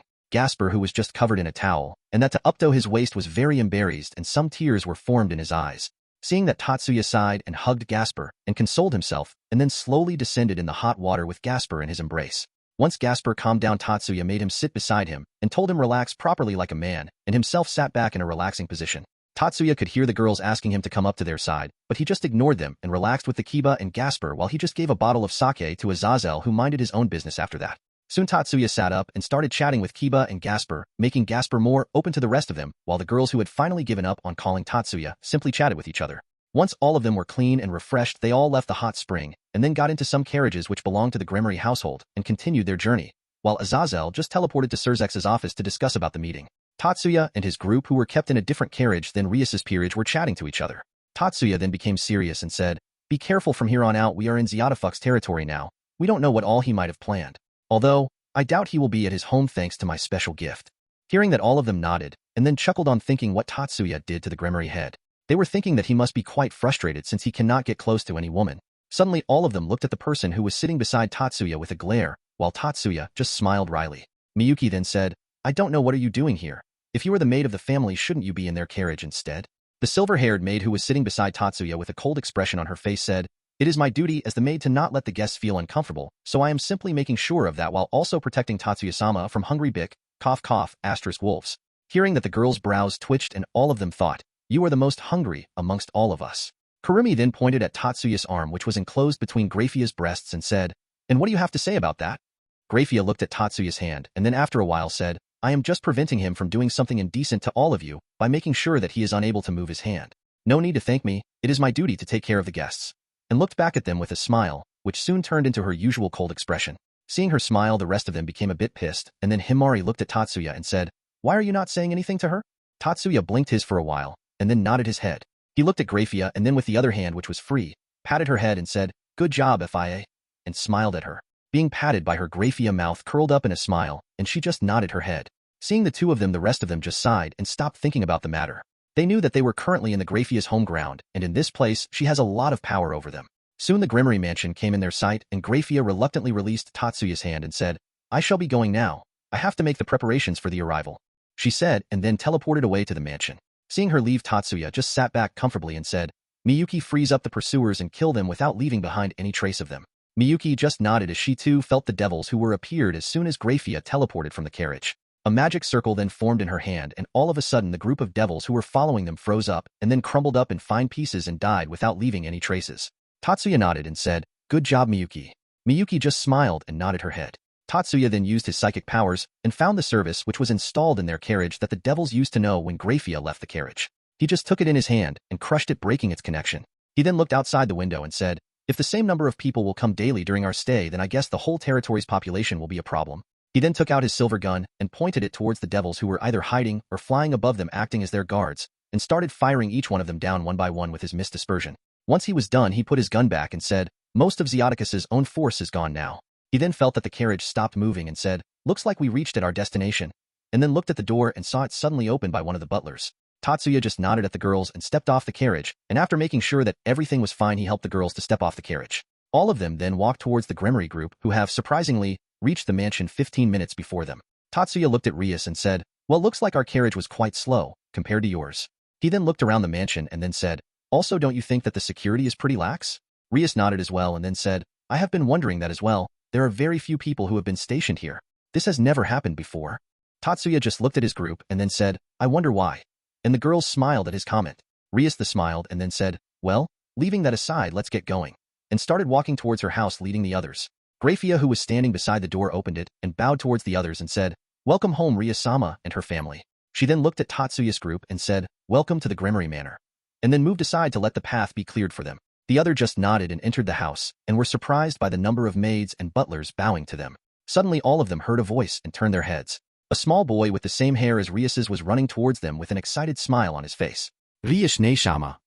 Rias, who heard him call her name, smiled and opened her arms to take him in a hug, but the boy just went past her, making her completely speechless. Tatsuya Oinai-chan. And the boy jumped at Tatsuya with a very happy smile on his face. Tatsuya just smiled at the boy and caught him in his hands. Calm down, Milikas. I am very happy to see you as well. Milikas just hugged Tatsuya and said, I missed you a lot, Oni-chan. Did you bring anything for me? Did you bring anything for me? Tatsuya just smiled and said, of course I brought gifts for you. After all, you are my favorite young devil, but let's see your gifts later. Hearing that, Milikas pouted but still nodded his head. Tatsuya smiled at him and then patted his head and said, now I think that you should introduce yourself to the others. There are a few amongst us who do not know you. Tatsuya then put Milikas down on the floor, and Milikas immediately went to his formal mode and gave a bow and said, it is very nice to meet you all. My name is Milikas Gremory. I hope that we all get along. Tatsuya then looked at Rias and said, Rias, your turn. Rias, who had been standing with her arms open wide, came back to reality and then immediately turned around and said, meet him, guys. He is my brother's son. Suddenly she realized something and said, wait a minute. How are Milikas and Tatsuya know each other? Tatsuya just smiled and patted Milikas's head and said, well, we have met quite a number of times in the past. He is a regular customer, you know. Also, he is just like my little brother. As he said that, all of them, including the maids and butlers, smiled at him and Milikas, except for Rias and Gasper. Rias, who was surprised to know that her nephew knew about Tatsuya before her, and Gasper, who mumbled, my little brother position is in danger. Kaneko, who was standing beside him, placed a hand on his shoulder, making him freak out a bit. He then turned her head and saw Kaneko looking at him. Kaneko then said, I know how you feel. I also have to fight for the lap. Take it as advice from a senpai. Never give up, or you will lose your position. And then looked back at the others. Gasper looked at Milikas for a while and then thought, I will not lose to you. After the new members were done introducing them to Milikas, they all started to walk again, with Milikas taking the lead. Soon they reached a room and Milikas rushed inside and shouted, Rias-sama has came. Inside the room they all saw a brow-haired woman, who looked similar to Rias in both age and appearance. Seeing her walk towards them with a smile, Rias smiled as well and walked a step forward and opened her hands, but before she was able to open them, the woman went past Rias and hugged Tatsuya and said, long time no see, Tefukoen. Tatsuya nodded his head and said, yeah, long time no see, Venolana-san. Meanwhile, the rest of them were trying to hold back their laugh on seeing a red-headed girl who was standing in between the room with her arms open wide. Chapter 174. Milikas wins. Venolana soon separated himself from Tatsuya and looked at the others and said, Era. Looks like all of you came. I can see some new faces here though. She then bowed and said, nice to meet you all. My name is Venolana Gremory. I am Rias's mother. The older members of the Gremory group and Tatsuya's group bowed and greeted her, seeing which Isami and Zenobia bowed as well. Rias, who was now out of trance, looked at Venolana and said, Mother, you know Tatsuya as well? Venolana placed her hand on her mouth and said, Fu. Well, of course. I have been in his care for quite a long time. She then walked towards her and hugged Rias and said, well, it's been quite a while since we met. I guess last time it was the party for your victory in the raiding game. Rias hugged her back and said, yeah, it's been a while. Soon both of them separated and Venolana said, now what, don't you and your peerage who already have their rooms here, go and rest. Meanwhile, I show the others their rooms. Rias looked at the old members of her peerage and then nodded her head and said, yeah, all of us must be tired. Isami, Zenobia, rest well and treat this as your own home. She then looked at Tatsuya's group and said, you all as well, treat it as your own home. She and the older members of the peerage left the room, and then Venolana looked at Grafia and said, Grafia, if you would. Grafia nodded and then looked at the others and said, please follow me. And the walk towards Tatsuya and was about to lead them but suddenly stopped. Venolana looked at Tatsuya and said, Tatsuya-kun, there is something that I want to ask you? Tatsuya looked at her, and when he saw her serious face, understood what she was going to ask. He looked at Milikas and said, Milikas, how about you go and prepare your room? We have to talk a bit. Later I will come there and give you the gifts. Milikas looked at Tatsuya and nodded his head and silently left the room. Even though he understood that something serious was going to happen, he didn't know what, but thinking that it must be something that he should not hear about, he left the room. Tatsuya then looked at Vinalana and said, I guess I know what you want to ask, and please Grafia ask the other maids and butlers to leave us for a while. Grafia nodded and then looked at the other maids and butlers who, seeing her gaze, bowed and left the room. Tatsuya looked at Zenovia and then said, Zenovia, if you are going to stay here, then pledge on the name of your god that you will not speak about this to anyone. If not, please leave.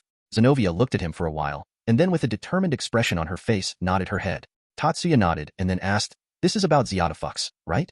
Hearing his name, Vinalana frowned a bit, but immediately became normal and nodded her head. Tatsuya nodded as well, and then started telling her about what happened when he came to the open house, his threats and the attacks that he did to his group, and how on the way they would have been attacked after Grafia left. Hearing all that, Zenovia, Isami, Vinalana and Grafia were surprised. Vinalana and Grafia immediately bowed, and Vinalana said, I am sorry for all this. I didn't know that he has been doing all this behind our backs. Grafia then said, I apologize as well. We really didn't know that all this has been happening. I will surely talk about this to Surzek-sama. Tatsuya immediately shook his head and said, Please raise your heads. And both of them looked at him. Tatsuya then said, You don't have to apologize for something that you haven't done, and Grafia, don't talk about this to Surzek. I will handle it on my own. If Surzek gets involved, then his reputation will be ruined, and even though I don't have any problem with that, but still the masses will surely slander the House of Gremory, and too much commotion will be caused, which might ruin the peace that the three factions are aiming for. He then grinned and said, And I would like to take care of him myself. Seeing his grin, all of them filled their saliva and shuddered a bit. Tatsuya then said, Oh, also you don't need to be troubled by him. He will not come close to you anymore. He said, and then explained about the gift that he had given to Zeotacus. Hearing about that, those who didn't know about it started laughing. Vinalana then looked at Tatsuya and said, Thank you for all this, Tatsuya. Tatsuya just waved his hand and said, No, you don't have to thank me. It was my personal revenge. Vinalana just smiled and then said, Fu, but still I am thankful to you. She then grabbed his hand and put it between her breasts and said, Well, leaving that aside, you must be very tired. Let's go, I will show you the room. Seeing that the rest of the girls' brows twitched, but Grafia walked towards them and pulled Tatsuya away and hugged his other hand and said, Don't worry, Vinalana-sama. I can show him the way. You need not trouble yourself over such matters. With her expressionless face, Vinalana looked at Grafia with a smile on her face and said, Era Grafia, you have yet to show others their rooms. I will show him. You still have a lot of work to do, don't you? And pulled Tatsuya towards her. Grafia still looked at her with expressionless face and said, You don't have to worry about that. It is my duty to take care of guests. And pulled Tatsuya. Seeing the two bicker, Isami and Zenovia looked at them with a sweat drop, while the rest of the girls just sighed. Zenovia then asked, What is happening here? Kurumis looked at the scene in front of her and said, Battle for the Iron Throne. Hearing her, Zenovia and Isami looked at her and Zenovia asked, What is that? All of the girls looked at her with a speechless expression, and then Isami said, They are hungry. But still Zenovia looked at her with a confused expression on her face. Karen then said, They want the D. But still Zenovia was confused. She then looked at the two and said, They want to make babies? And all of the girls nodded their heads on hearing her answer. Kurumi then said, Now let's see who will win? Sanan then asked, But why is he not saying anything? Kurumi looked at her and said, He is not even thinking about them. His mind is somewhere else. Hearing that, all of them looked at Tatsuya, whose eyes were closed and had a serious expression on his face. Seeing that, Sanan immediately used her link and asked, What are you doing? Tatsuya, who heard the telepathic message, opened his eyes and looked at her and said telepathically, Searching for all the traps that he has set up in this house for us and diffusing them. He then noticed his arms covered in something soft and looked at the two women. He then asked, What is happening here? Hearing which, the whole room fell silent, but suddenly the door opened and Milikas came in the room and said, Tatsuya Oniai-chan, when are you planning to come? Tatsuya freed his arms and walked towards Milikas and apologized to him. Milikas then immediately grabbed Tatsuya's hand and dragged him towards his room. After the two were gone, Kurumi said, Looks like Milikas wins the war. Chapter 175. Dinner. Later that day, when Tatsuya was done playing with Milikas for a while, both of them slept in his room as Milikas requested. Already slept while playing, and Tatsuya also thought that Milikas's room would be much more safer than any other room in the mansion. In the evening, he felt someone shaking him and reluctantly opened his eyes to see Grafia shaking him. Once she saw that he was awake, she stood straight and said, I am sorry for disturbing your sleep, but dinner is ready. Tatsuya nodded and then lifted the boy who was lying on top of him and said, Milikas, wake up. Milikas. Milikas then slowly opened his eyes and rubbed them. Tatsuya then informed him about what Grafia told him, and he was then wide awake. Milikas then stared at Tatsuya's face and said, Oni-sama, there is something on your face. Tatsuya got confused by that, and then took out a mirror and saw many red marks on his face. Seeing them, his gaze immediately shifted towards Grafia, who had a small smile on her face. Tatsuya then thought, I certainly felt someone touching my face, but I just let that be. But to think that she took advantage of it and kiss all over my face. He smiled as well and looked at Milikas and said, You go ahead, I will come after washing my face. Milikas nodded and then left the room. Once Tatsuya saw that the door was shut, he immediately pulled Graphia and pushed her on the bed and got on top of her. He then said, I didn't know that the maids of the Gremory family are so naughty. Hearing that, Graphia just smiled at him. Seeing her smile, Tatsuya grinned and said, not refuting the claim. Looks like you indeed are the culprit. Now, this calls for punishment. He then placed his hand on her chest and pinched her left nipple over her clothes. Not expecting the sudden action, Graphia immediately opened her mouth to let out a moan. But before she was able to, Tatsuya covered her mouth with his own and immediately started kissing her. Graphia, who was already in shock because of her nipple being pinched, got even more surprised by the kiss, but soon she came back to her senses and cupped Tatsuya's cheeks and started kissing him back. Tatsuya, who saw this, grinned and moved his other hand and pinched her other nipple as well. Feeling that, Graphia once again tried to moan, but this time as well Tatsuya took advantage of that and inserted his tongue in her mouth and started exploring her mouth very roughly. Graphia, who felt the sudden attack, tried to counter him, but all her effort was in vain. Tatsuya kept on doing it roughly till he felt that Graphia was going to climax, and just at that moment he stopped and separated himself from her. Graphia, who suddenly stopped feeling the pleasure she was feeling earlier, got confused and looked at Tatsuya, who was standing straight and was fixing his appearance. He then used his magic to clean up his body and looked at Graphia with a smile and said, let's go then. We are getting late for the dinner. Graphia wanted to ask him to continue, but seeing the smile on his face, she understood that he will keep on teasing her. She looked at him with a pleading expression and said, Tatsuya-sama, sing and we dash. Before she was able to finish, Tatsuya flicked her forehead and said, if we continued, then how will it be a punishment? And then started walking towards the door and left the room. Graphia, who saw him leave her still unsatisfied, pouted for a bit. Soon she gave out an annoyed sigh and then stood up from the bed and then fixed her appearance and said, I don't know whether to do this again or not. He will punish me, but still he didn't let me finish my business. She then turned back to the maid mode and silently moved out of the room. When Tatsuya entered the dining room, he only saw Venom and Milikas to be sitting there. He looked at them with a confused expression and asked, where are the others? Venom smiled at him and said, Graphia has gone to call them. It seems you and Milikas were the first ones whom she called. But I wonder why they still didn't come. Tatsuya just smiled and said, yeah, I wonder why as well. She is a very capable maid in my opinion. And then walked towards an empty seat and sat beside Milikas. Soon the others started to come in one by one, and when the fight for the seat beside Tatsuya was about to start, Gasper ignored the others and immediately sat beside him, even though he was totally embarrassed by her actions. He looked at Milikas and thought, I am not going to lose. Seeing his determined expression, the girls who wanted to complain simply let the matter go and silently to their seats. While eating, Rias suddenly asked, where is father? I haven't seen him since I came back. Venom looked at her and said, he has been working very hard and only sometimes comes back. Rias only nodded her head, and then once again everyone started eating. Tatsuya then noticed Isami having trouble eating in a formal manner, so he used his telekinesis to move her body and help her eating. Seeing her body move automatically, Isami was confused, but soon she realized and looked at Tatsuya, who just gave her a wink. Tatsuya then looked at Rias and asked, so what are you all doing tomorrow? Rias looked at Tatsuya and said, well, we all are free during the day, but in the evening we have to attend the youth's devil meet. Oh, and Oni-sama said that you all are invited as well. Tatsuya just smiled and said, how very kind of him. He then sent a telepathic message to his team and said, looks like we will be meeting the Diodora asshole tomorrow. Asia, be prepared at all times, and we don't know to what extent that shit can drop. Asia slowly turned her head and nodded with a smile on her face and then sent a telepathic message to others and said, if he dare try something, I will smash his balls with my full strength. In a very cheerful voice. Seeing the innocent girl talk like that, the rest of the team only looked at her with a sweat drop. That is all for today. Thank you for watching. If you've enjoyed this journey, make sure to subscribe and ring that notification bell. If you have any suggestions or feedback for me, please drop a comment down below.